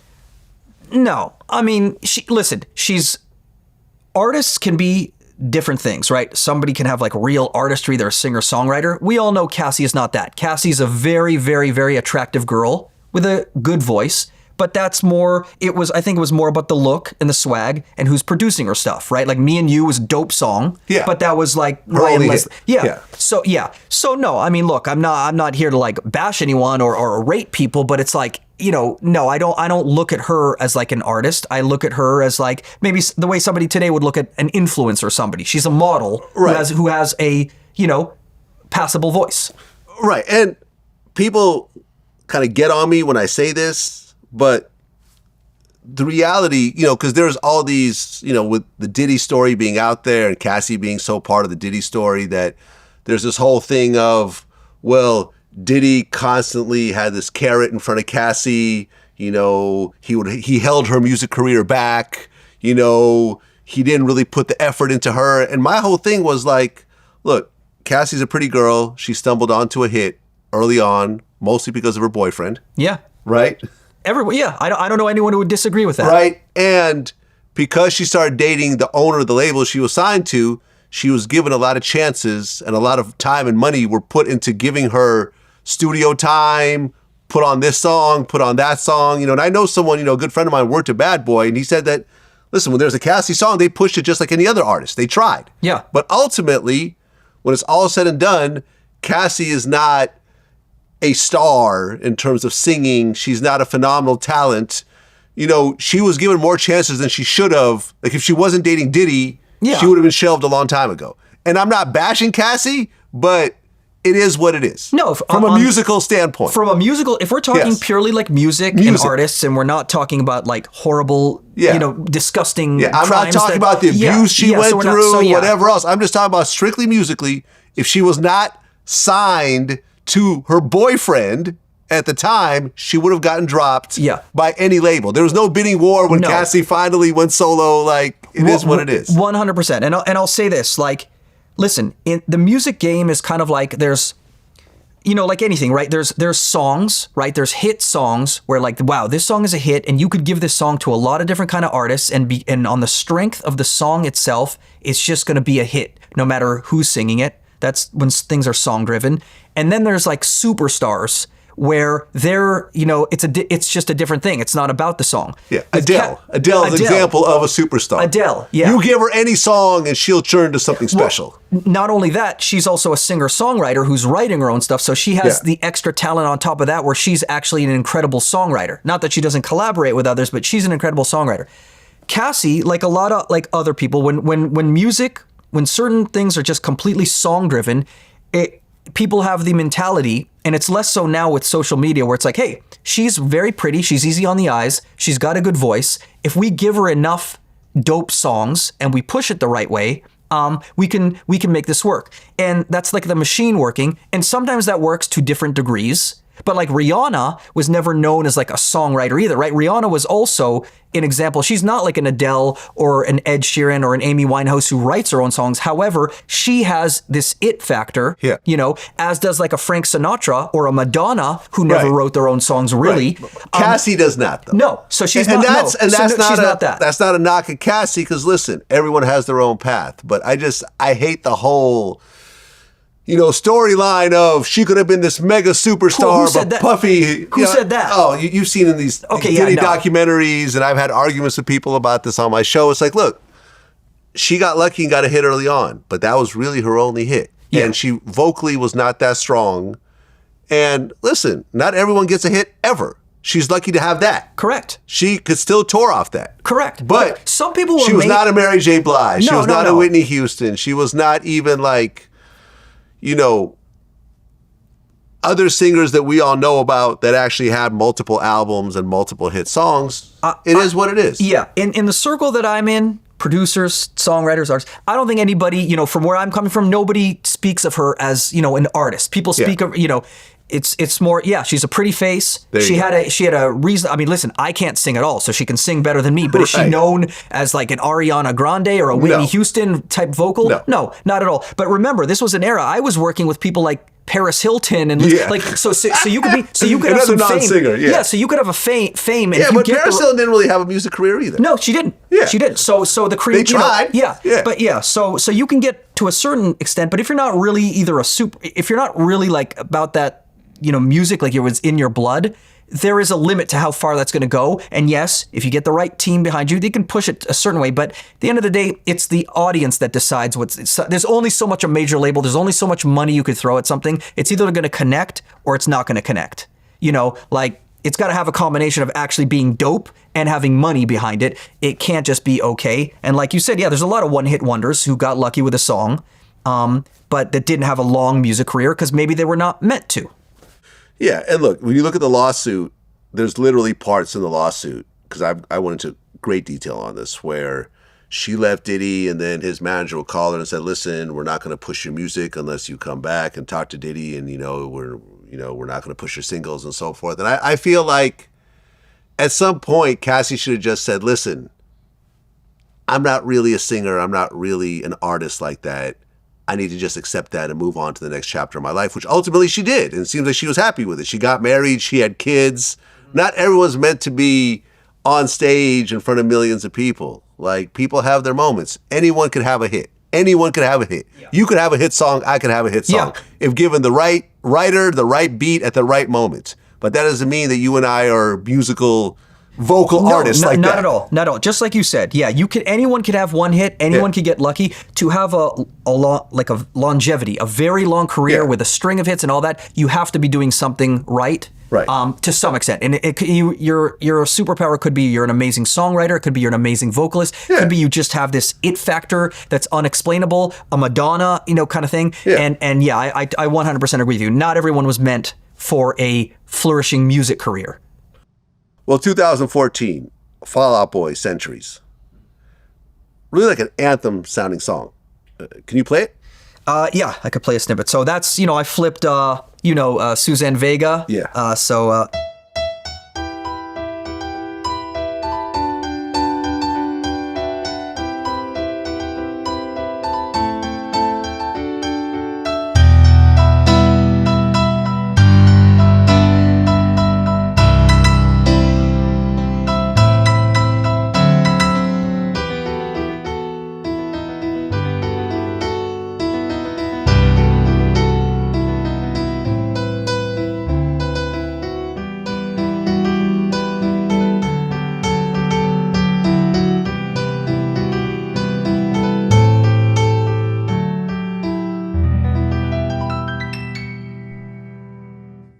Well, it's interesting how the first part was the Tom's Diner, but then it goes totally in a different direction. Yes. Yeah. Yeah. That was what was so fun about that. I mean, I think probably I was like, hey, let me flip this. Let me flip Tom's Diner. I probably used kind of a break beat. So there was a little bit of, I didn't use like 808s. So there was some little bit of rock influences to it.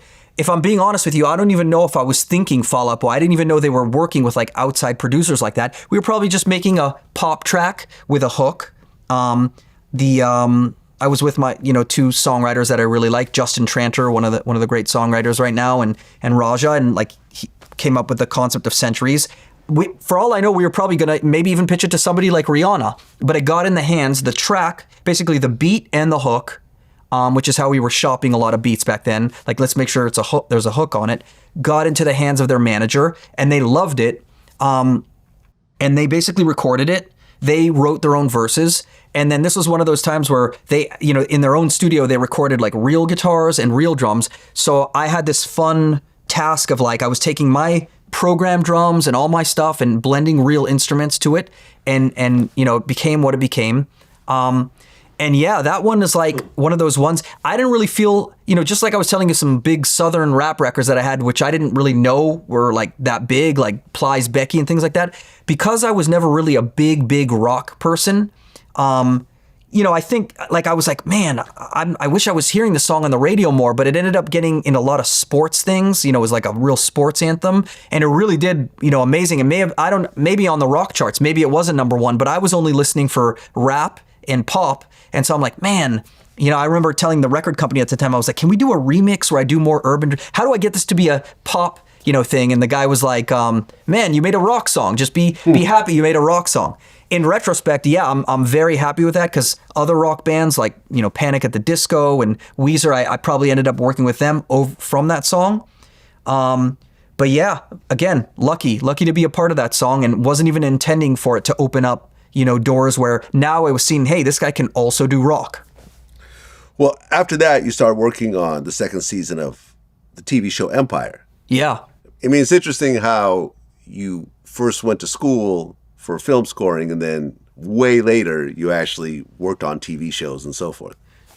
Yeah, totally. That's a very good point. Yeah, I mean, I did a couple beats for like Entourage on HBO, but that was my first time where I was like, hey, you're doing the majority. I mean, I think at the time maybe Timbaland was doing some songs and I was doing Neo. Yeah, so there's three camps. It was like Timbaland, Neo, and me and my camp.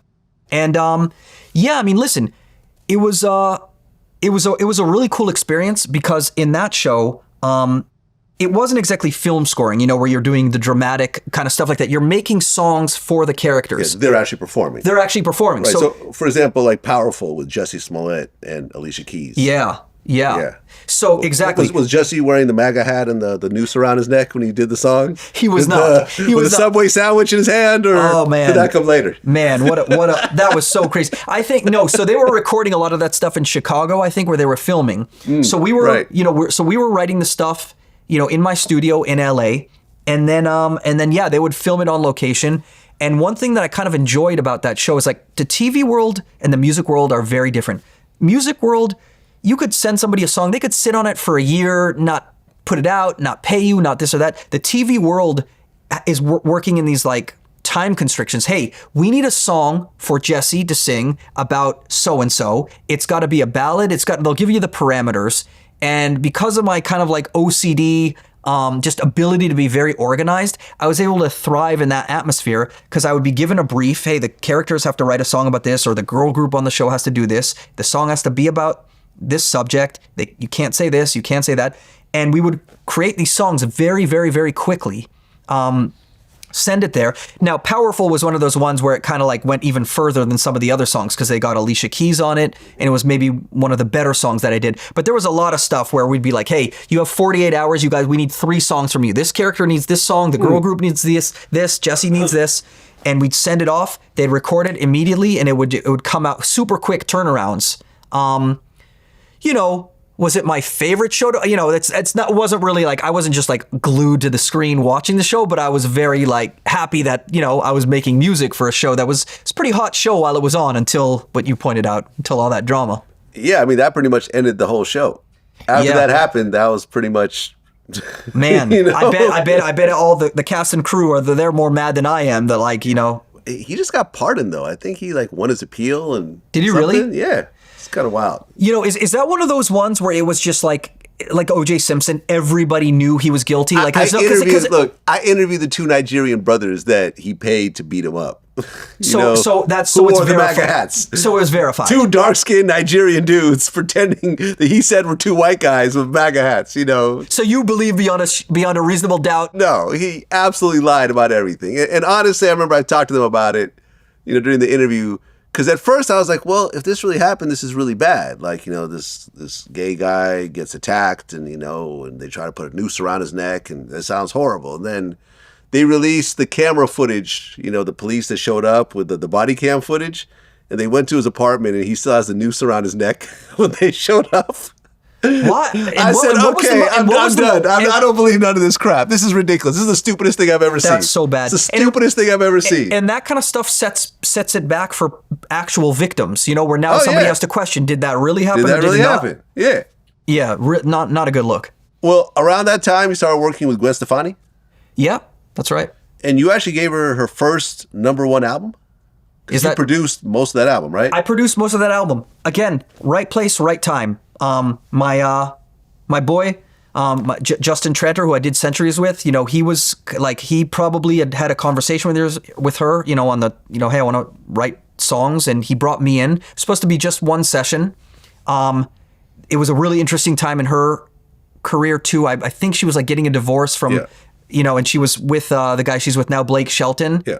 So she was really like, so she was coming in, and man, that experience was so amazing because like it's Gwen Stefani, bona fide superstar, and to see how just relatively humble, like you'd think somebody like that is just going to be like, they could be anything, they could be a diva, and you'd accept it.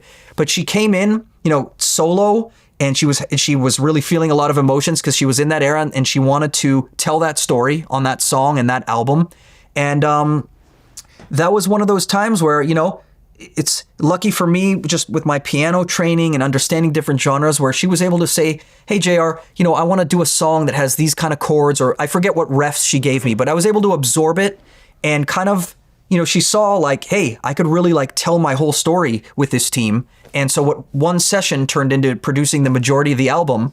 And that was a really, really like magical experience, because I just, for her to just be so humble and so cool, and she's the real deal. Like she was, yes, there was other songwriters there, but she was writing a lot of the stuff herself. She had a very clear direction. Sometimes a lot of artists, they don't know exactly what they want to say or what direction, maybe because she was such an OG, and has done so many great things. But that's one of those times where I saw, wow, I see why you're at the level that you're at. You really are the real deal. Well, yeah. I mean, Gwen Stefani, when No Doubt came out with, I think, Just a Girl, it was like, oh, wow, this is a superstar. Like, it was just obvious from the first music video that this was, although she was in the group, you could tell that this was going to be the next big thing. Yeah. And consistently, she has been the next big thing for, what, a couple decades now? Totally. And obviously she, of course, the producers and writers that she's been around, like when she did, Hollaback Girl, of course, she's been around the right people, but it takes also a vision of an artist to be like, hey, I want to get with that producer, because that wasn't necessarily an expected move to make at the time. Mm-hmm. So, So I give her a lot of credit for kind of like reinventing herself, and obviously she did amazing stuff with Dr. Dre, right? Like Rich Girl and and all that kind of stuff. So yeah, she's I can't say enough amazing things about her. Like people like her and Keith Urban. I've been lucky to be in the studio with some people who are like, wow, that, as a producer, because I'm in with a lot of different kinds of artists. Some are just okay, some are a little mediocre, some are like more like they just need a hit, and then others are like, wow, you're a real true artist. And I wish every session that I did, I wish every opportunity I was in was like on a level like that. Because once you're in like that, believe me, it's hard to go back to just a whack, rapper that just, you know what it is. Well, around that time, you and Avril Lavigne were in a relationship? So I was working with her. It's how it starts every time. Right? It's how it starts. I mean, listen. We were in the studio working on a song. Well, when long hours. I live and breathe this. Just the two of us. I'm a workaholic, so I'm just. This is all I'm doing. I really don't have much of a social life or hobbies. So yeah, in an era where like I might be single, I might be in with somebody who might be of like there's a mutual kind of chemistry. That type of thing can happen, because you're just working and working, like, one-on-one and that kind of stuff. So, it's, I don't want to speak too much on that, but yeah, I mean, it was, it was definitely like, yeah, we did a lot of songs together and, formed a bond and a friendship during that time. Why'd you guys break up? I just think it was a little bit of a temporary thing. You know how it is. Like you meet somebody, there's definitely there's amazing things about them. Again, she's incredibly talented. Like it was amazing doing songs. I think at the time I'm like, hey, I'm a workaholic. On paper, the best fit for me is somebody who understands my career, a singer, somebody like this. At that time, I was also like, wow, she's super talented. She has her own thing. She's far from a gold digger. She's, like she's a mega like superstar. I like that idea. But I think ultimately, I'm probably best like my girl now. I like somebody who's not like maybe in the limelight. Like I don't want to come back home and just talk about like, music. I want to zone out and watch Seinfeld with somebody. That's what I want to do.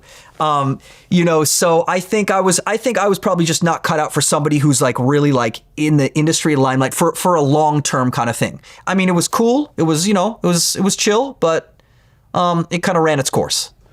Well, over the next couple of years, 2020 and 2021, you sold Beluga Heights to Sync Music Group. I guess so. Yeah, I did. I mean, Zach was integral in that. Man, you know more things about me. Like I know everything. Well, and then next year, Music Bird AG acquired your song catalog. Yep, that's correct. Right. You don't have my home address, I hope, right? I do actually. I live under your floor. We're neighbors, actually. We are neighbors. How big were these deals? Because I had heard that the Sync Music deal was 8 figures. Which could mean a lot. It could mean 10 million. It could mean 99 million. Right. Yeah, that's a huge range. That's a huge range. Listen, I don't necessarily want to like speak on that. They were. I'm very blessed that I was able to do that, to sell that catalog. I think you might find other people who may have had less songs and less hits than me. Like my catalog at this point is in about 1,000 songs, somewhere in that thing. It's a lot of songs. Maybe some of those have been done post-pandemic. So did you sell that whole catalog? The whole 1,000 songs is now owned by other companies? Up until that point. So everything that I've created since then is not part of that. Right, and I just want to say, and that's just that's the publishing, not producer. And me and Zach, we worked on music deals together also, which ultimately not music deals, but YouTube deals that were similar to kind of this type of thing. And I just remember that during this time, 2020, 2021, there was like this huge rush of these companies that are buying out catalogs. And during that time, people were just getting way more than they used to get offered before. So a lot of people, it wasn't just you. Yeah. Everyone was selling their catalogs because suddenly you're getting 2-3x what you were getting a couple of years ago. Why not? Yeah. Like how long would it take you to make this money back organically as opposed to just getting this huge check up front? That's true. But I think there was even, and maybe it was more about the economy, why those things were high. But I know that there were songwriters who were like slightly before my era, where before streaming, where they didn't even have that many hits. They had a couple album cuts on those CDs that sold a lot. And some of those people like caked up like you would not believe. Like they retired off like a couple album cuts because the money in mechanicals and physical CD sales is on a different level than streaming. So that's not exactly the point you're making. You're saying in that era, these companies were kind of overpaying. But I will say this, those companies know what they're doing when they make the calculation. They don't lose money. And the company that bought my catalog, because certain songs get synced after the fact, like, oh, that old song, became a bigger hit because they used it in that thing, and replay just became everybody's playing it on TikTok and all this kind of stuff. So those companies actually have already, I think, like recouped, or I just know that it was a very smart investment for them, and they function like banks, right? They know that, hey, we're going to give you this money now, but we're not in this to lose money. Over time, it's going to generate more than the check that we cut you. And that's definitely the case in my catalogs. So yeah, I mean, listen, I was lucky to have that happen. I will say some of my big hits had samples, as you know. So there might be people out there, like when Pharrell writes a song like Happy, he owns 100% of that song. Beautiful Girls was 25% split amongst 3 writers. Yeah. Just as an example. It's like 8%. Yeah. So I have a lot of hits that don't have samples, but I also do have ones that have samples, and you're going to make less per that song if there is a sample involved, or if there's many writers. Nowadays, even if there's not a sample, sometimes you'll see a song, there's like 10, 20 writers on it. Look at the Kanye albums. Yeah. Every song got 15 people on it. Yeah. So like, I don't even know how those people are getting paid. So listen, so I did pretty good. I feel blessed that I was in that position. If I'm being honest with you, I feel like there's a lot more that I want to do and that I want to accomplish. And the people that I looked up to that made me want to do this, they're on a different level, just even culturally and financially and all that kind of stuff. So there's levels to it. And I know obviously there are people who are looking at me being like, wow, that's amazing. And it is. But the people who inspired me, that made me want to do this, there's different stratospheres to this, as you know. Well, look, 23 years producing professionally, over 1,000 songs. And I feel like producers have the hardest job in the music industry, because a lot of times you get hot with a certain kind of sound, but you can't keep that sound for too long. A few months later, you can't just keep rehashing that same sound. It gets tired, it gets old. Exactly. And like you said, a lot of people in 2001, by 2011, were not producing anymore. Yeah. 23 years, over 1,000 songs. What do you think was the secret for you to continuously get placements and keep getting work and keep having major artists want to work with you decade after decade? That's a good question. You know, for me, I think if I was to boil it down to some very, very essentials, I would say it's relentless work. And it's not work to me because I feel that it's why I was put on this earth. So when I say the word work, that's not even exactly accurate, but I would say I just, never stopped, just making beat after beat after beat. It's a numbers game. It's like a basketball player, like practicing free throws. You just keep doing it. You just keep doing it. And obviously there's been ups and downs through that. So it's, relentless fire and work ethic. I would say for me, having faith in a higher power, knowing that, hey, this is not like, yeah, I can want it, but it's not, it's outside of me. Like the hits, whatever you want to call it, the people wanting to work with me, that's like blessings from above. So it's kind of like just knowing, hey, it's not exactly me. It's kind of, it's being channeled through me, and being positive. For me, and listen, maybe there are other people who have had immense success, financial and otherwise, by stepping on other people's toes, by doing bad business. But I've always believed in karma to the point where I just feel like I wouldn't be able to sleep at night, kind of doing the wrong thing, screwing somebody over, taking credit for something I didn't do, lying, whatever that is. So for me, I always was positive, do unto others as you have them do to you, having faith and relentless work. Those three principles is sort of what I stuck by. I'm very lucky that I had parents who supported me, who gave me piano lessons, who allowed me to be the type of producer who, I feel that a couple things make me, who I am. Every producer has their own different superpower, but for me, it's the versatility of being able to, I've had, you're talking about like, number ones, but like, the Keith Urban, like Coming Home with Julia Michaels, that was a number one in Nashville. It was not that, but it was still kind of like, wow. So I can still, do it in country. I can do it, like recently I had a big song with Bad Bunny. It was because he streamed a lot. It was big. Mm-hmm. But so the versatility I credit to, because I started off as classical and jazz and my parents gave me that. So I think it's some sort of combination of luck, and being able to, I can sit with a lot of different kinds of artists. I could sit with Gwen Stefani and go on this like trip of like these kind of refs. I could sit, not that I have, but I could sit with an Adele and we could do a whole piano album, as you can see. Or I can sit with the most, hood of rappers. Like I've been, like I love like Florida rap. I love like Boss Man D-Lo and El Snapo and all these people. And I still, for me, like if I have a passion for the artist or the music, I can listen to the sonics, I can listen to the style, and I can be like, okay, let me play in your world. Let me try to do the JR version of it. Let me not copy the exact same beat that you had from somebody else.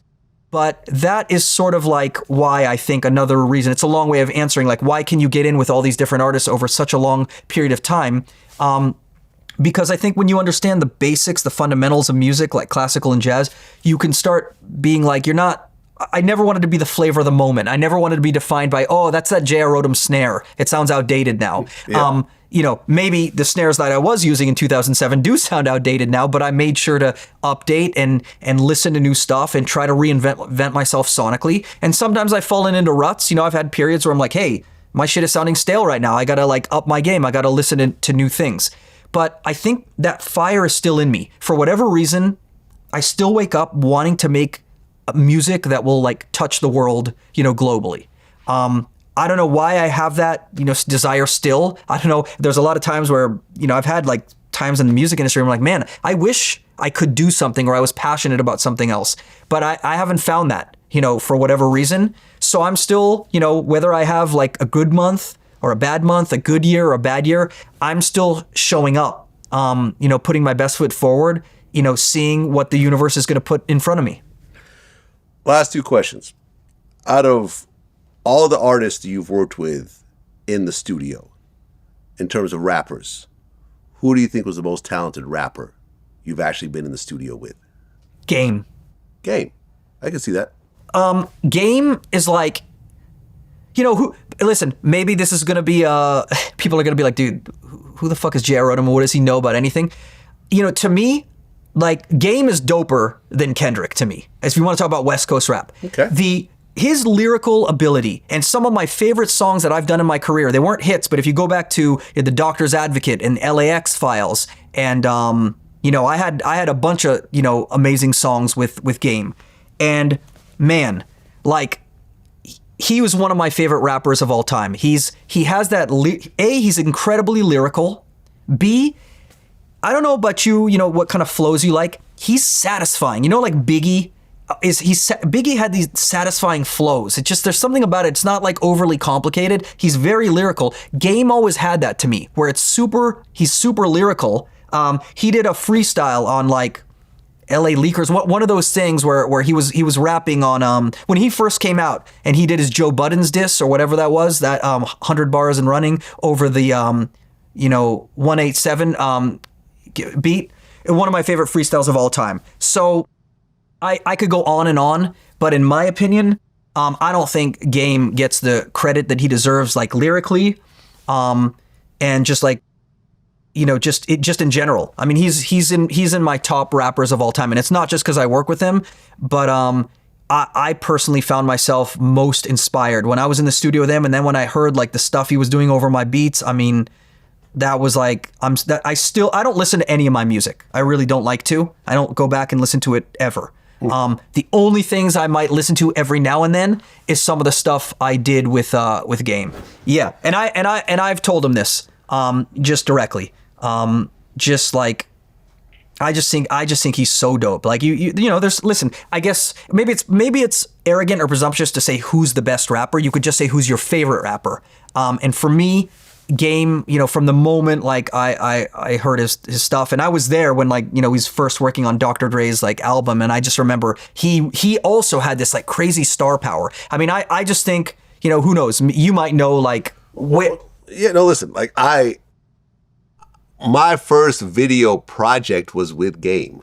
Really? The first time I picked up a video camera was a mixtape and DVD that I did with Game and New Jersey Devil, who was part of his crew. Yeah. And that was my introduction to what ultimately became my career. So yeah. Wow. Me and Game, we have, you know. And Whack, yeah. Yeah, well, yeah, he came late. Yeah. But obviously he was there, you know, yeah. So, you know, I was there before Whack, yeah. So that's what I'm saying. This was the this first in the Bay album. Or down here? No, this was LA before his first album came out. Like, he was working on the documentary. Yeah. And it was coming out as I was hanging out with him. So yeah, I got to see the whole thing in the very beginning. You know, wow. I was supposed to be with him the day the shootout happened in front of Hot 97. Really? But I just didn't go that day. Yeah. Wow. But the day before I was with him. So it was crazy. So would you say, I mean, listen, you have your own opinion, but do you feel me on why I say something like that? It's not outlandish. No, it's not outlandish at all. I mean, the Game has always been a great lyricist, has always been a great battle rapper, has always been a great, you know, diss song rapper, could rap for, you know, hundreds of bars, you know, has always taken the craft seriously, has had timeless, great songs, great albums, great bodies of work. And, you know, listen, it's Kendrick's time right now. So a lot of people are forgetting about the Games and the Snoops and the Ice Cubes because that's an older generation. But it's an older generation, yeah. But I wish that but during this time, he went up against 50 Cent and G-Unit and held his own, which was very hard to do during that time. For sure. As big as 50 was. Yeah. And I have songs with 50, and I'm a huge, you know, 50 Cent was amazing, like superstar. So it's not even about choosing sides. But you're asking me, you know, like who did you just feel like was super talented in the studio? And for me, I don't know. His bars just really satisfy me. They're clever. His flow is dope. His voice I don't know. Game has always done it for me on the rap side. Okay, so Game is the most talented rapper you've ever been in the studio with. Who's the most talented singer? Well, let me say this. I have been in the studio with Eminem when I was with Denon. Oh. And if you're saying, okay, who's talent in rap, you know, to me, and listen, the top producer of all time, if Dr. Dre says Eminem is the coldest one to touch a microphone, like it's not a racial thing here. Right. It's just like, let's just call it what it is. Okay, Eminem has got to be up there in terms of like talented rappers. Is he as cultural and you could argue that, but talent, Eminem is I don't use the word genius, you know, like too lightly. but he actually is a musical Eminem's genius. definitely a I mean, with what he's doing with the English language, or the way he's rhyming stuff, he's a genius. So that's, but Game, as far as Game's up there. But you didn't actually produce any Eminem raps. I didn't produce any Eminem songs. I produced D12 stuff. Right. Which Eminem is on. Which Eminem is on, but so technically you did produce Eminem. So I did. I was in the studio. He was there in the studio, during the, kind of my early days. So you said, who have you been? I've been in the studio with him. I didn't produce an Eminem song on his album, but I was in the studio and he was very talented. Okay, so the greatest singer you've ever been in the studio with? Well, the greatest, again, when you talk about that kind of stuff, there's so many different ways you can measure it, because there's technical. I've been in the studio with Ariana Grande, which, I'm not going to say, and I say that to say, like, listen, there's people whose technical ability, like a Whitney Houston, like an Ariana Grande, like a Mariah Carey, their talent in what they're doing with their voice, they're like controlling it like an instrument, is crazy. Mm-hmm. Now that doesn't mean they're my favorite singers. Some of my favorite singers, it's not even about their technical ability. So when I think of some of the greatest singers, I mean, that's a tough one. It's like Gwen Stefani, as an example. I'm not considering her like a singer like that, but as far as an artist, she's definitely up there. That's a highlight. What other singers? I mean, Leona Lewis was, okay, again, she didn't go on to have this like cultural, insane career like some of these other people. But when you're on X Factor or whatever that is, you're winning off technical ability of your voice. So she definitely had a very, very impressive voice. My favorite singer. Yeah. So when you say singer, you just mean pop artist? Like, what are we talking about? I mean, when you get in the studio with this vocalist, your jaw drops as to what they could pull off in that booth. That they're doing something you've never seen before. I mean, for example, when I interviewed Rodney Jerkins, when I asked him that question, I said, who's the greatest female singer? He said, Whitney Houston. He said, have someone else do the national anthem better than her. Can't be done. Yeah. And he's produced her before. Yeah. So that's what I'm saying. He said Whitney Houston, point blank period. And on the male side, I'm pretty sure he said Michael Jackson. Okay. He's blessed to be able to say those names. If I had been in the studio with Whitney and Michael, I probably would have said Whitney and Michael just off the songs. But based on who you've been with, the greatest singer, not rapper, singer, male or female.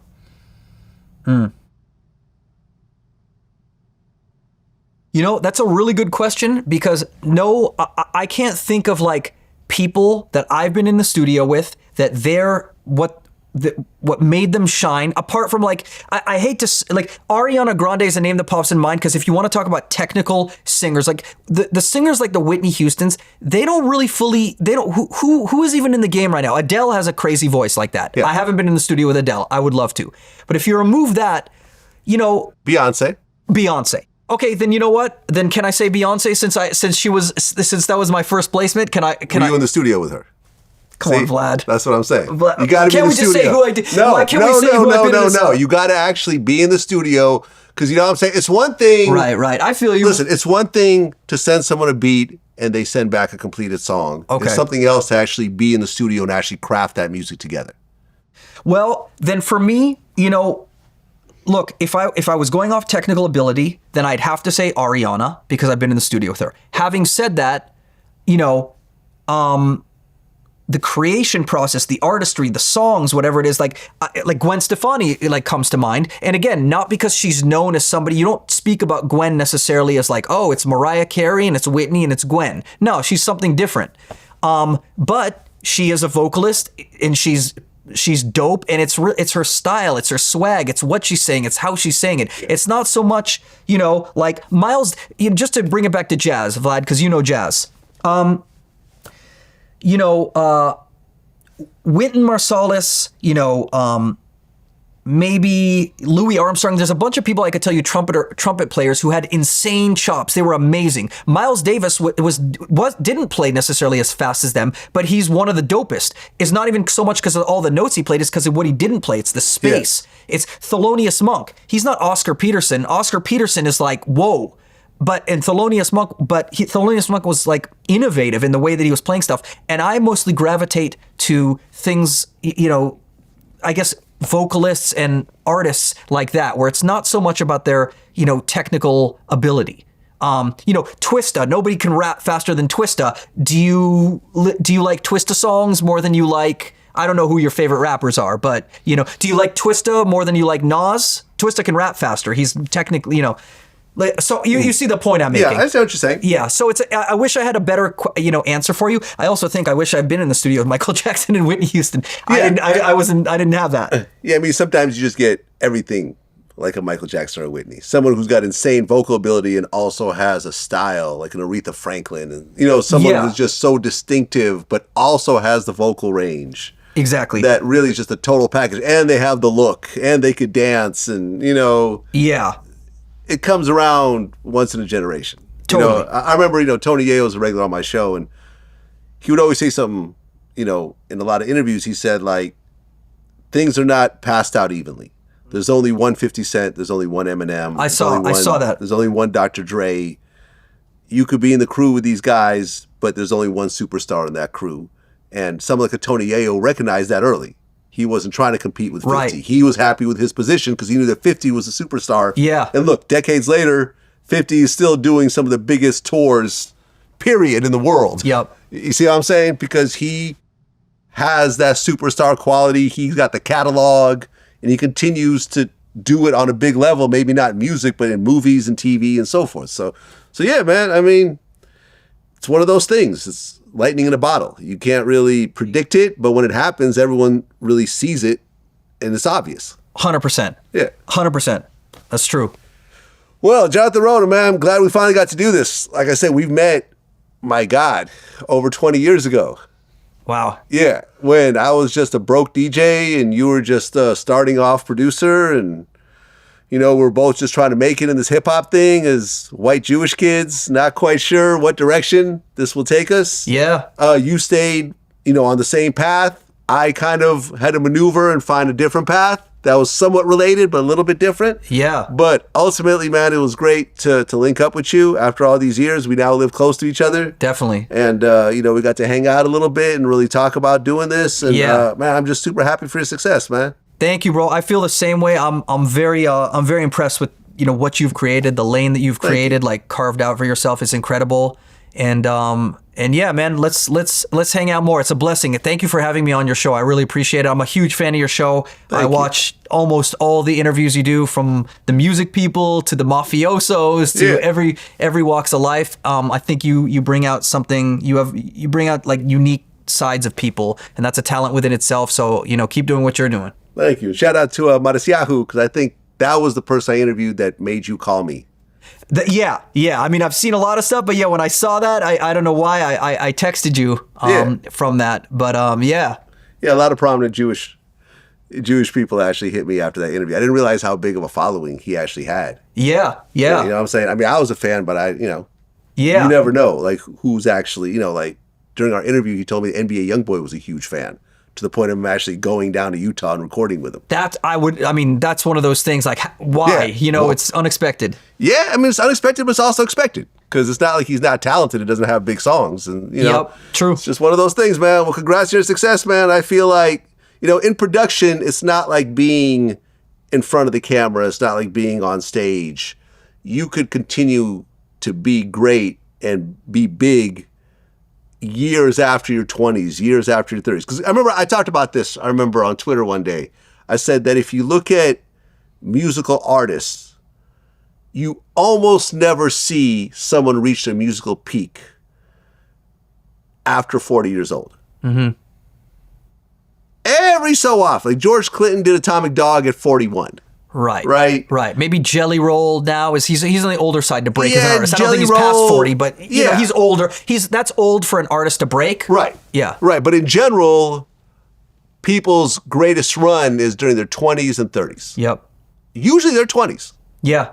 But for artists, for sure. For artists, but with producers, like you said, Quincy Jones at 50 years old did the greatest musical album ever. Yeah. And then followed it up with Bad, which was another masterpiece. Yeah, exactly. Is that not too shabby? Not too shabby. Maybe my second favorite album of all time. Exactly. Yeah. Before that, at 49, he did Off the Wall. You know what I'm saying? So look at that run. I got to meet him. We took a picture together, which is my Twitter profile, which was, one of the great moments of my life. It was like, damn, I'm hanging out with Quincy Jones. I mean, he's on my Mount Rushmore. It's Absolutely. you know, it's Quincy, it's Dr. Dre, it's Rick Rubin. Yeah. You know, it's George Martin from the Beatles. That's what it is for me. Well, listen, congratulations on your success, man. I feel like you got a lot more hits under your belt. Thank you. You know, you're going to shift the culture a lot more, man. And, man, I wish you all the best. Thank you, Vlad. Thank you for having me. That's what it is. Peace.